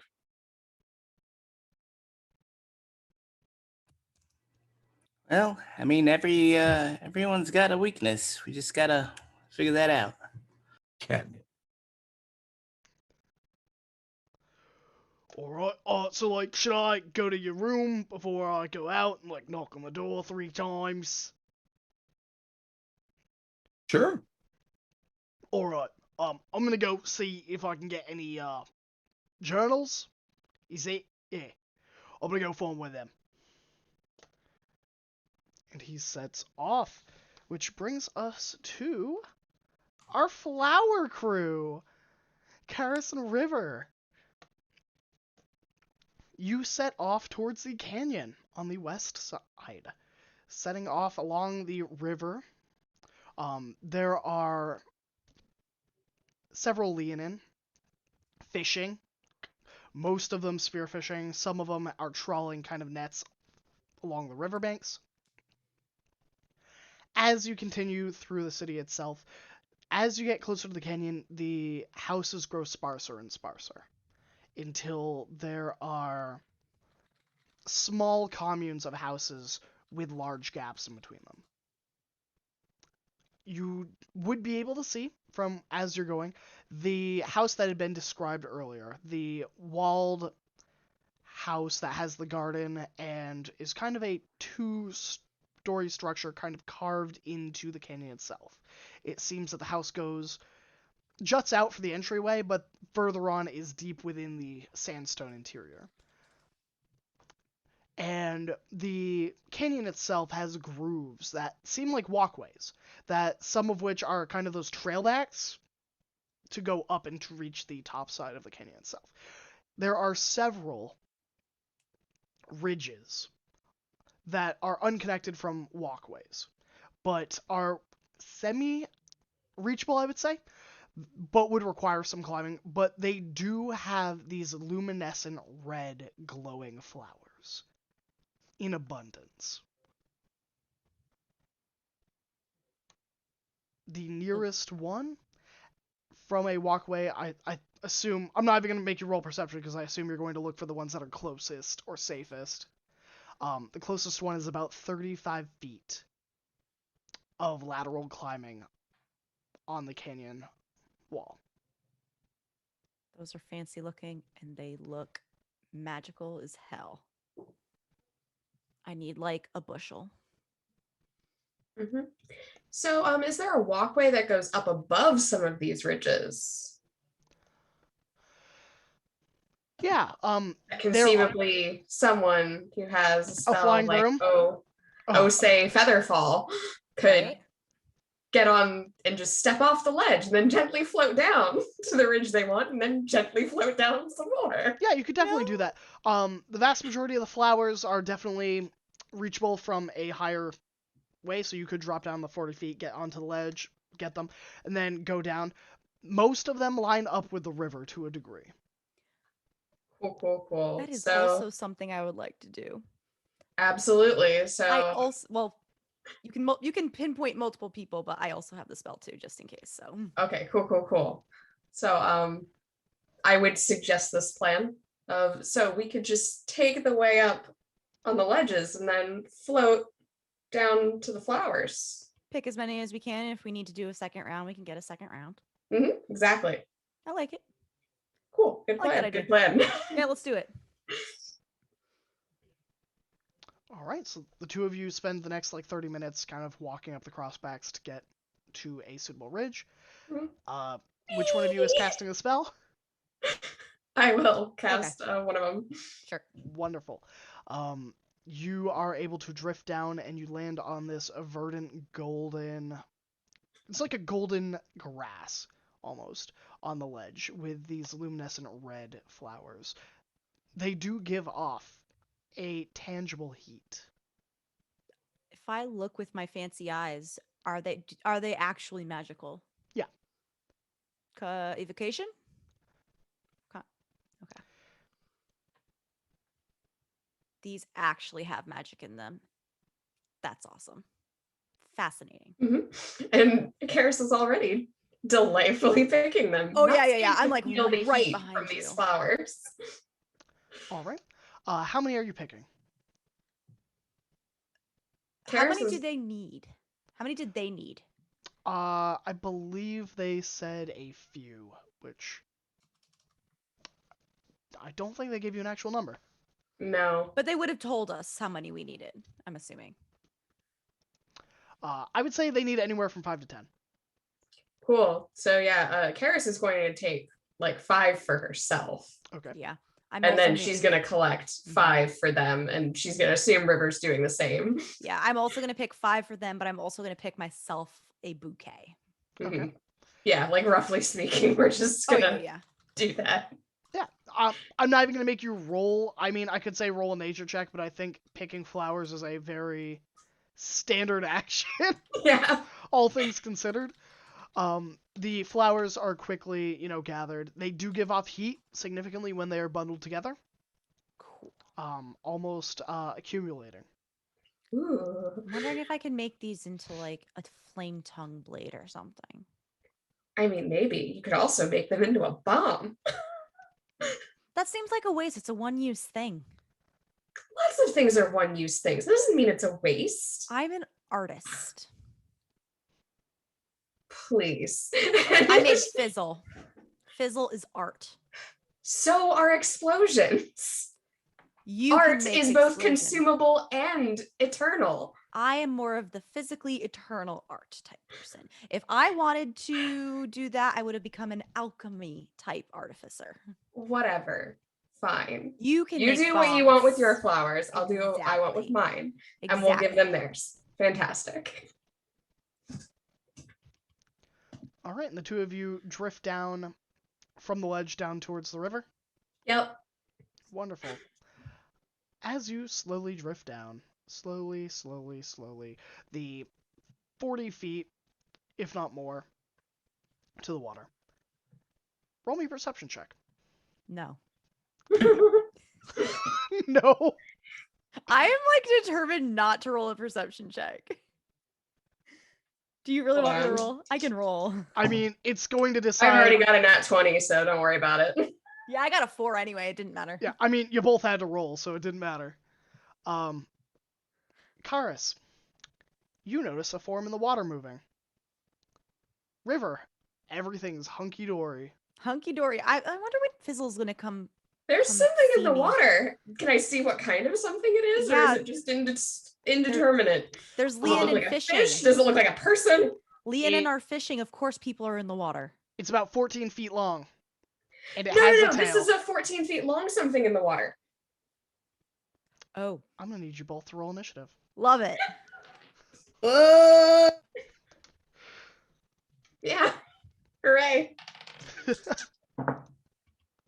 about traveling Okay. around with you, Maggie? Aside from bees The dancing, 20. everything just seems fairly normal. 19. Don't say that. Don't say that.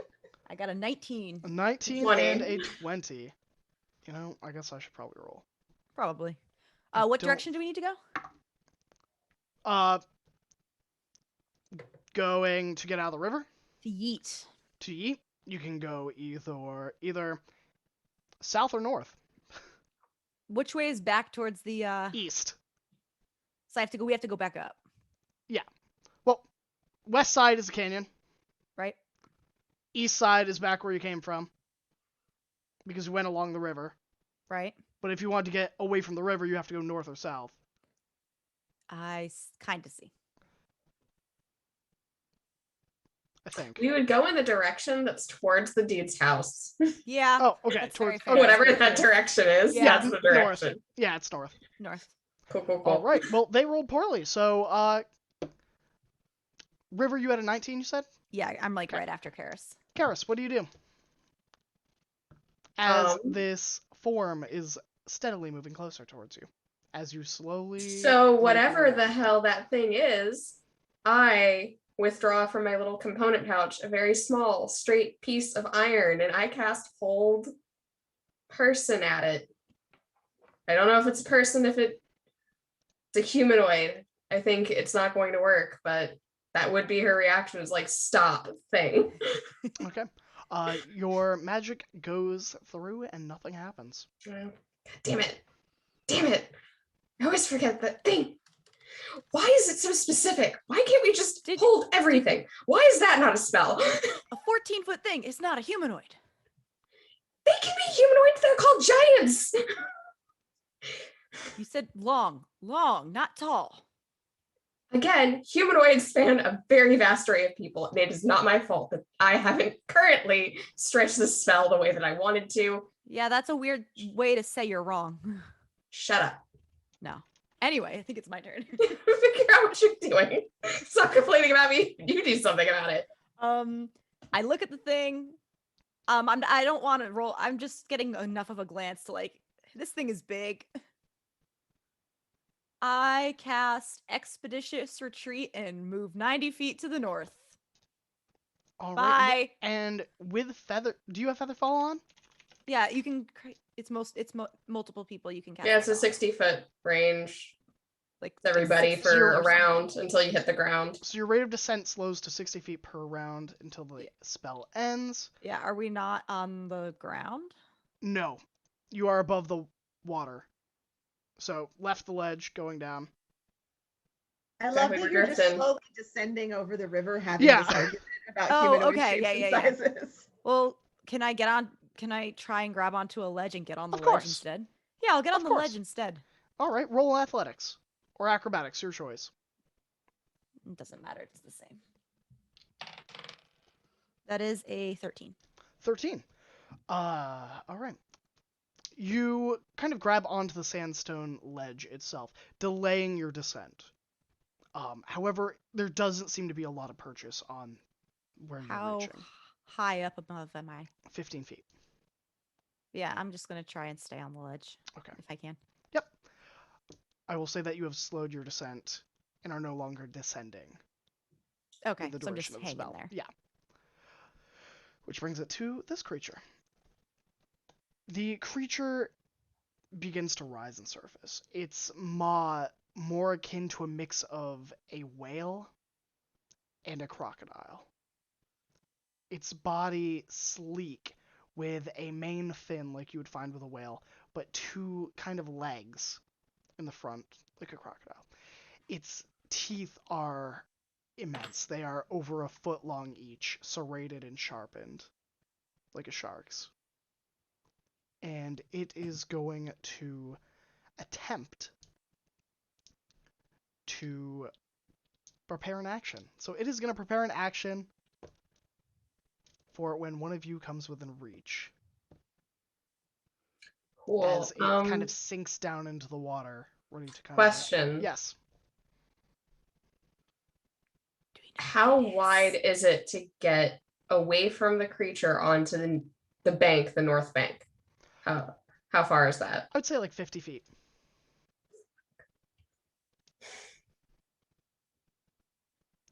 but you can get to shallow water where you could assume this thing could not get you within about 30. Oh, cool. I'm going to Misty Step to the shallow water. Okay. So describe your Misty Step to us. So as she's descending, she's just floating down, her clothes gently floating with her. She's going to take out whatever her components are and sort of blow them off her hand as they sprinkle and swirl around her. It creates just this swirl of that material before she poofs and then appears in the same swirl of that such things in the place where she wanted to be, and then splashes down into the water with a bit of a sputter, but also is quickly getting back up and trying to tread water out of the river as fast as possible. All right. River. Yeah, I'm having a hard time imagining like where our options are and where we're supposed to go because I thought I was grabbing onto like the switchback. Oh. Okay. Okay, yeah. Because if I was going on hanging on to the switchback, I don't see why I wasn't on the switchback. That's You know fair. what I- That's fair. No, that's fair. Yeah, I think you could have grabbed the switchback. Then. Okay. Yeah. And the only way to get back to town is where? What direction? Oh, towards town would be east or northeast, either way. So we need to go north to go east. From where Yeah. I am right now. So from Where the do I need to switchback on the go? west, Mm-hmm. city is to the east, Mm-hmm. and along the river. So really, you know. So I need to go across the river to go east to get back to. You would have seen that there were other crossings as you were walking down along the river. And how wide is the river? About 100 feet in total. Wide? At the canyon's end, where you are. Distance. Yeah. Are there bridges? Oh, Where's the closest bridge? where's the closest narrowest crossing? Closest narrowest Bridge, crossing? whether it's bridge or it's like stepping stones, safest. Safest route would be about 500 feet down back the way you came. So off the canyon itself. So if you went down the switchbacks and then went along the shore 500 feet.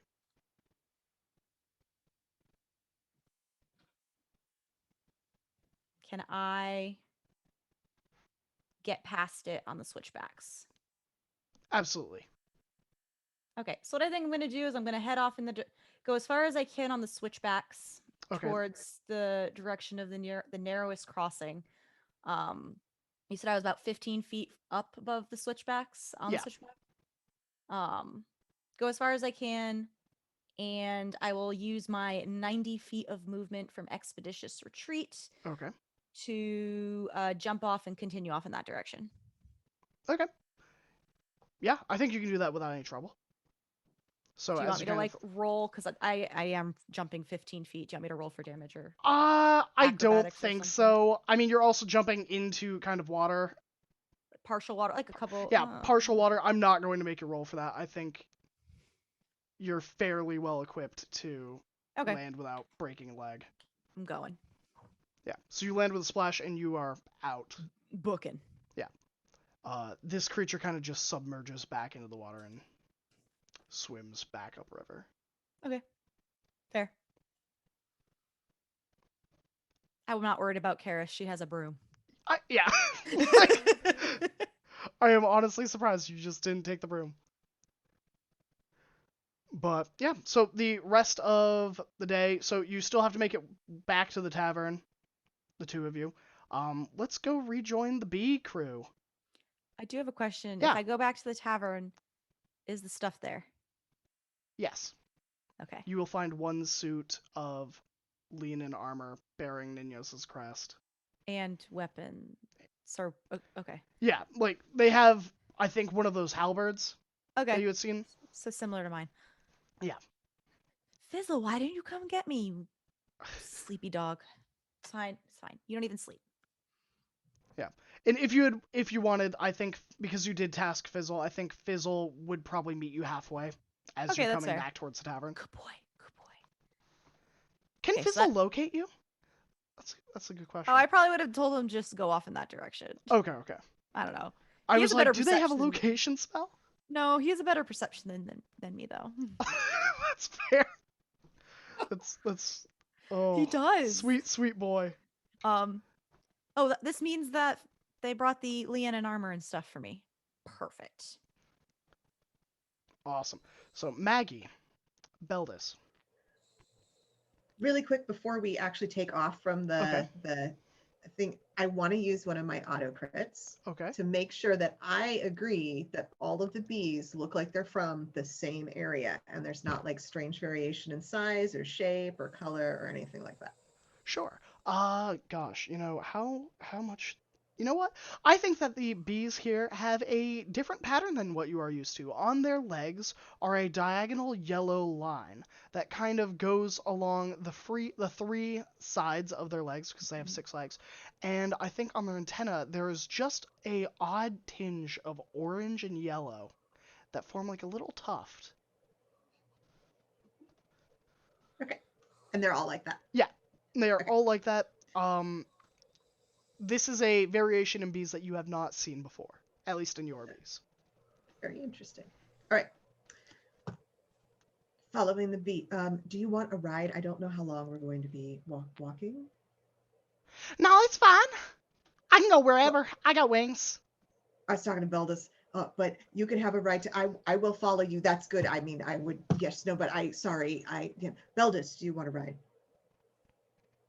You're actually talking to me now because you've been talking, and then you've I been was kind of like talking to shaking your you. body, and then you were like Oh, talking sorry. again. I get a little lost. I get a little lost Okay, between okay, the two. It's just this is a bilingual thing that I sometimes. I'm sorry. I'm learning so much I'm about bee sorry. communication today. This Sorry. is amazing. Yeah. This is fascinating. Yeah, I'm good walking. I am a totally Okay. fine walk. I would not All right. want to interfere with your ability to communicate here. If you get tired, let me know because Sparkles can do the communicating for me. That you know what, you stay on that because you're the one who's bilingual. Nice. I'm so happy that this is happening. I'm so happy. Okay, follow the beat. Yep. So did you ask this bee for its name? No, think it you was did. very rude of me. It was very rude. I'm so sorry. Just 1 second. What's your name? Oh, my name? Well, I'm so glad you asked. My name is Buzz. Buzz. Buzz is a very good name. Mm-hmm. It's my name. I mean, And it's pretty much the best name that I could have had. it's the best name for a bee that could possibly happen. And also you have like that sort of flat, like little thing on your head where your tufts just go up to one like level location. And I think Buzz works really well for that. That's sort of, never mind. I shouldn't do humor. It's not my thing. Yeah, no, nice to meet you, Buzz. I'm Maggie. This is Sparkles. This is Beldis, and following you now. So where are we going? Where the people wail and scream. That thing. Oh yeah, that sounds about right. Okay. So this bee leads you on for probably another 20 minutes, stopping at every flower, pausing, asking where you were going or why you were following it, being reminded, and then continuing on. Yeah. Around the hour mark, the bee stops in front of a fenced-in house with a private garden behind it, carved into the canyon.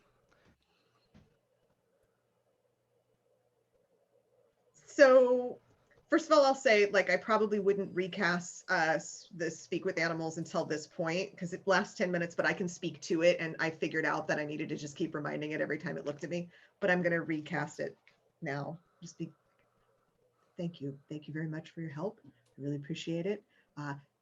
Go back to all of your wonderful work, and thank you. You're welcome. I'm gonna go in the flowers over here and get some pollen. But you'll be safe now. You hear? Yeah, if you happen to hear anybody walk up, would you mind coming and buzzing in my ear? If I can remember, yeah. Okay, if you don't remember, that's fine. But if you do, bye. Bye. Oh, bye. Um, okay, so what are the chances that this isn't Ninos' house? Let's see here. Judging by the position of the suns, the current level of the tide, and the amount of time we wasted not beelining it here, I'd say 0. I mean, it's B, and B has a very tiny little brain, but I find this fascinating. In fact, hold on. I go to the flower where Buzz currently is, and I hopefully said thank you. I'm not too sure. I've been practicing. I think you just said something like your cousin eats eggs.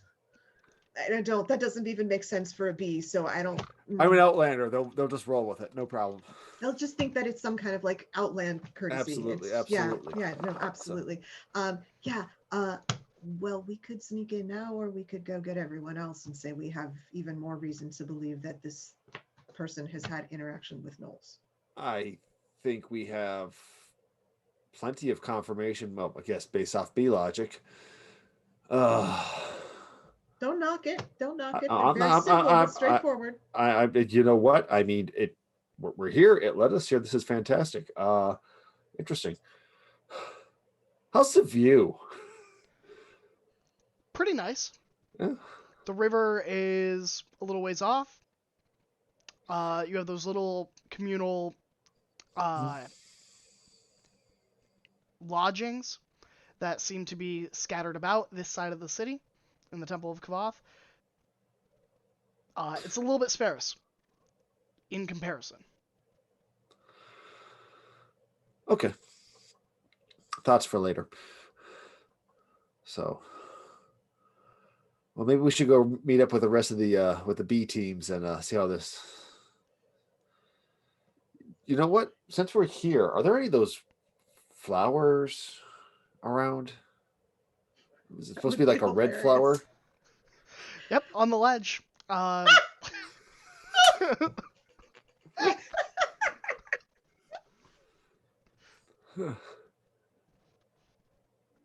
Good to know. We'll come back to these later. I don't feel like testing my. Yeah. I feel like there has to be some kind of danger involved in picking it, or else they wouldn't have asked us to do it. If they're so plentiful as I see, it just seems really bizarre they would send us to do that. Really, it does seem kind of strange. Just get a rope and. I mean, it's just like, or just ask. Well, they probably couldn't. Well, could they? No. I don't know. It feels like a trap to me. I don't know. I mean, this whole thing feels like a trap. I mean, being here feels like a trap. Honestly, this feels like the largest prison without walls I've been in a long time. So this is I definitely think this whole setup seems a little bit strange. Why would we be better at investigating things about people that we don't even know? I'm still just wondering how we. Biases.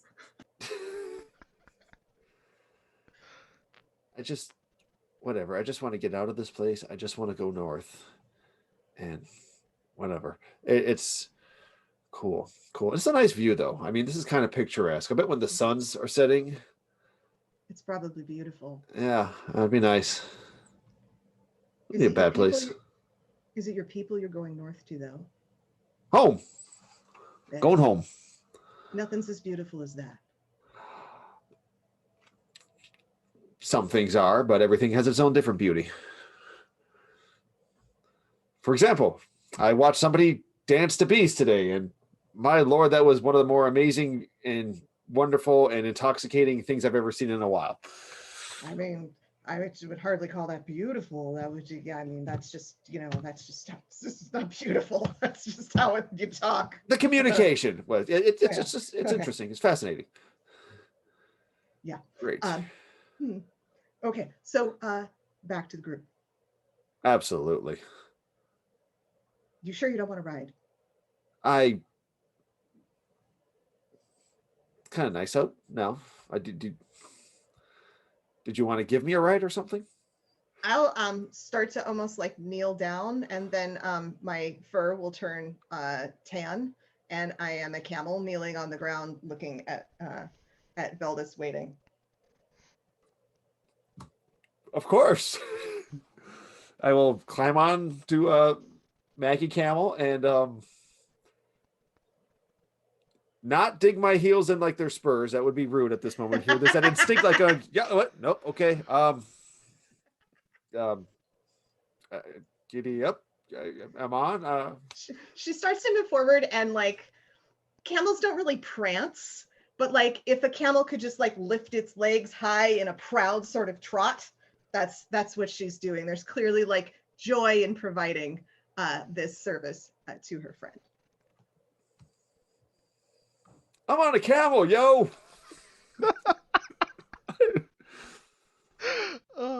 Which brings us back to Golaneth and Rue. With Boar having set off, what would you have stuck around these sparring areas for a little bit longer? I'd just be following Rue at this point, trying to put together the pieces of the Black Cloak figure, as well as interjecting every now and again, just hey, man, Boar, really? Like, really? Oh, ow. Like, all right, okay. I mean, someone for everyone, right? Right? Right? And then so this black figure. Yeah, every puzzle has its own separate piece, I guess. I think Rue would just kind of trying to be. So for the Leonins, I mean, obviously, with people, there's different sizes and whatnot, but like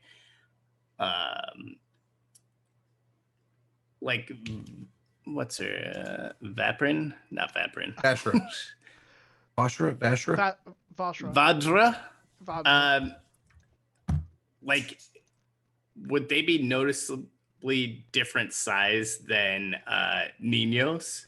Or would it's like, do they all look like muscular and like stocky in that way? No. So from the 4 elders you have met, Tethaton and Vadra were 2 of the bulkier Leonin, like heavily muscled frames, very large.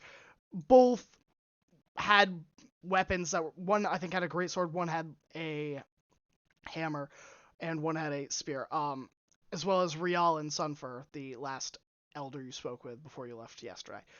All 3 of them were very muscular. Ninos was more of a slender build, more sleek underneath the well-cut kind of leathers that he was wearing. It's more of a scar, if you will. And Sasindra was dressed in like robes, also very slender, very meek. Leonin come in all shapes and forms. The ones that are part of the Ashpaw tribe that are part of Vadra's, the ones that you're seeing in the sparring ring are mostly the more muscular ones. Yeah. And sorry, you said Sasindra as well was like pretty. She was pretty sleek. Yeah, she's really slim. She's a slim priestessy type. Yeah. She's elegant. Was it Sunfur? Yeah. I'm looking at my notes, but then also trying to listen at the same time. You have the dude who gave us the job, who you were like, that's a terrible plan. He's big and beefy. Yeah. Vadra, big and beefy. Sunfur, who is like the eldest of elders, who talked to us at the end of the night. He's also beefy, beefcake man. The other 2 are less beefcakes and are more just slender. Obviously sneaky in Ninos's cases and elegant in Sasindra's case. Okay, perfect breakdown. I guess Rue would look to Golaneth. It's like, well, given the description from Boar, who, he's no small being himself, says that this hooded figure was a beefy person. Maybe we need to keep eyes on Vadra here and Rialan Sunfur. I guess the other only one would be Tetherton, but they kind of hired us, so I don't know, unless this is some fakakta plan to really screw us over. I don't see why they would, put us out. Just look at Rue and I just ask, what do you think the Knowles' real involvement is? Well, I think that's the $1 million question. I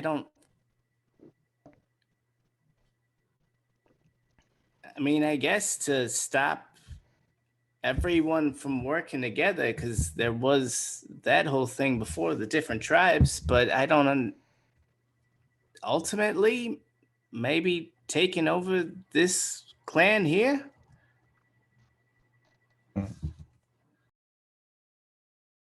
There's definitely more than what we're seeing on the surface.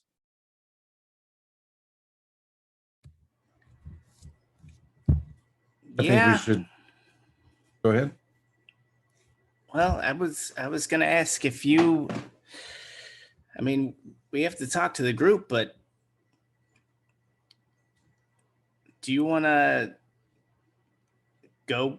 I might see if I can tag along with Tetherton, but we still have 2 other, beefcakes to keep eyes on. So I don't. What do you? How do we skin this cat? See what you did there. I like it. I like it a lot. I think I can be direct. I can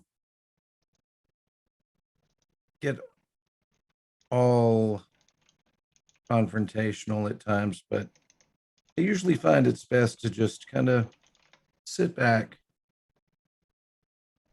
and let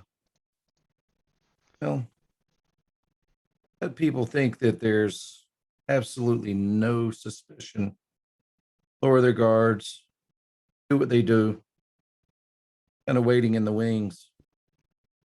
That's when you really get to know someone. When they don't know you're getting to know them.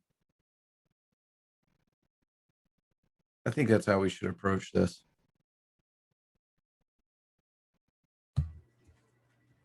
When your enemy's busy making a mistake, don't stop them.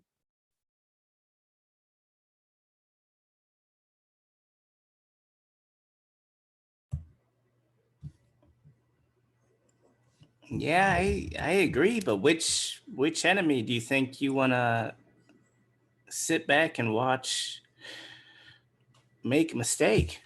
The one we don't know. The one sneaking out at 1 a.m.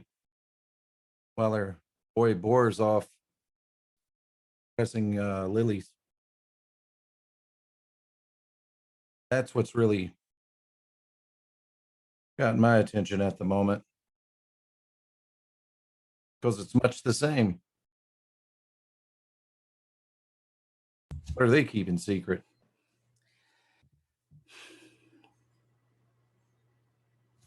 I agree. I think one of us should stay on Tetherton. If there's only 3 big guys, then that's one of them. One of us should stick with them, and then we just have to worry about Sunfur and Ashpaw. You know what? You're an amazing cook. I've sampled your food. What is as a show of friendship, you were to put on a dinner, invite all of the clans.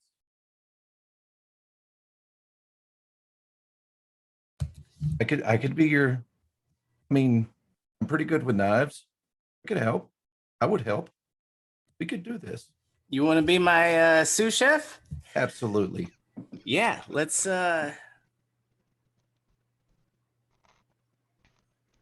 feed these kitties something they're not gonna forget. Let's do it. Let's do it. Now, maybe we could get some help from the rest of our crew. They're all fairly accomplished. Yeah, let's hope everyone else, is makes it back in one piece. We kind of, hey, Right? Well, we've only suspected hostility up until now. I think they're okay, but we should definitely check on them. Or though, wow. I got 10 gold on this guy on the left. Yeah. Same. Wait a minute, that's Oh, not we going to can't work. bet on the same. Hey, does anybody want to take this bet? Oh, it's just us. I'll take the bet. All right. I thought it was just us. That's a sneaky fella. Surprised I didn't see him. We should keep our eye on that guy as well. Absolutely. Hey, you wouldn't happen to have a black cloak, would you? Okay, cool. All right. So, eventually, if you two would like to do betting for the next few hours. Nope. Nah, we're okay. All right. So, as the afternoon begins to come to a close, all of you have kind of conglomerated back towards the tavern itself. With your bundles of fire flowers, new evidence, and a new bee friend, maybe? I befriended a bee. The afternoon comes to a close, and you are all ready to make your next move. And I think that's where we're going to end tonight. So you have a solid while to plan what you want to do as a group.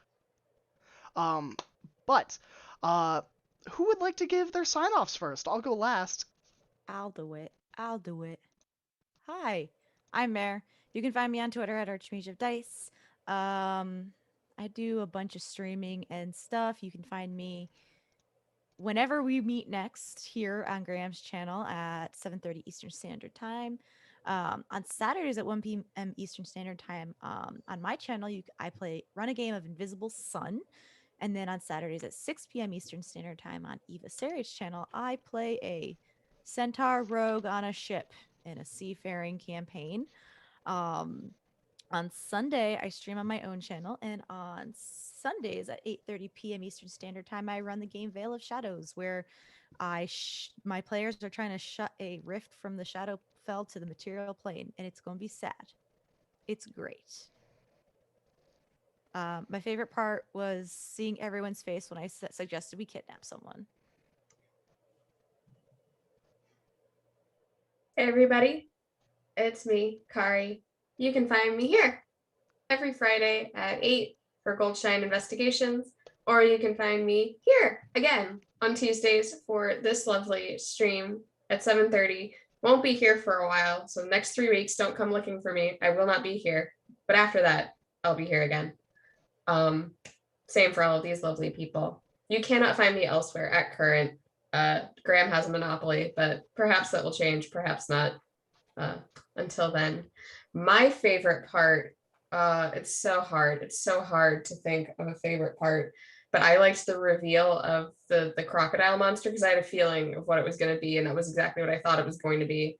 And it was the last thing that I would want to be floating over in a river. So thanks. It's like we made it crocodile, but worse because it's older.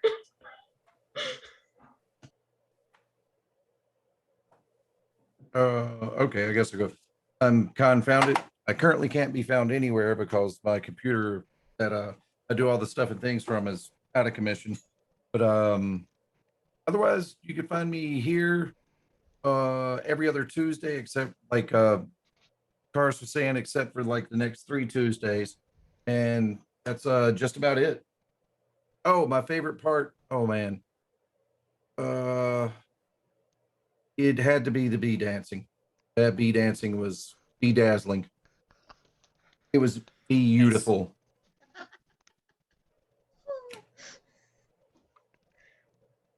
I can go because mine's quick. I'm Jen. And you can find me on Twitter at Quixote Jen. And here in another 3-4 weeks. And that's what I've got for now. And I should have hair in another 4 weeks. I'm really excited that I might be able to be on stream without a scarf on my head. So that's my big thing. Yeah, it's gonna be awesome. And it's a tie for me between all of the amazing pun game that all of you brought. Like, that was amazing. And that last conversation with Golanath and Rue with like all the rogue wisdom getting laid on there, like that was so cool. So it's fantastic. Unmute. Ah, hello, I'm Bob. You can find me on the Twitch at Cycler One Eye, where occasionally I paint weird and strange things because I get bored and don't sleep well. Otherwise, Twitch and all that other stuff, whatever. I will be here frequently when we come back together, because we will be back, and I like the letter B.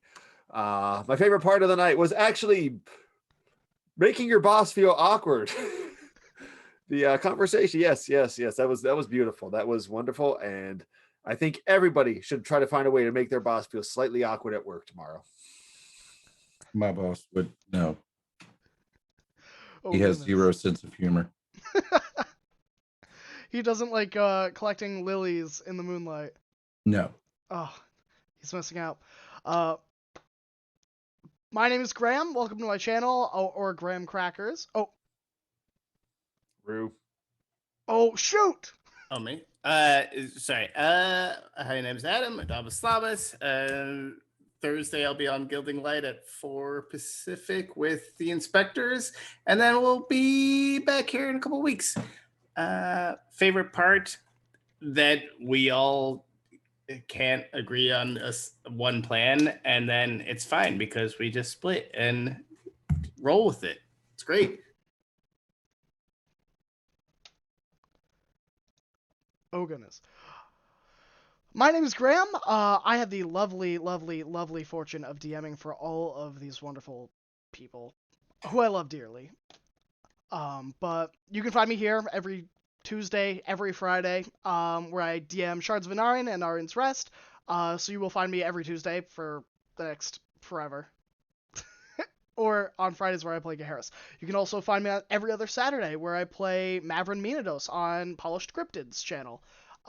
Outside of that, I think... Oh, I'm forgetting the most important one. Well, not the most important one. This is the most important one. But on Thursdays for the month of March, I will be on Dimples and Dice, where I will be playing in a 4-shot. You said March. Yeah, it's May, sir. Oh, my bad. It's May. I was like, you're announcing something for next year? I think it's because this game's been in the planning since March. Now it's May. So for the month of May, every Thursday, in the evenings, I will be on Dimples and Dice playing a elf ranger for once, because now I can actually mock rangers and have a standing stone. But my favorite part, gosh, it was all of you leaving the tavern with armfuls of food. Just carrying on that conversation, just munching your way through. But we are going to end our stream. It's been a delight having all of you here watching and having all of these wonderful players here, but it's bedtime for many people. So we hope you have a wonderful night, and if we don't see you until next week, we'll see you then. Bye.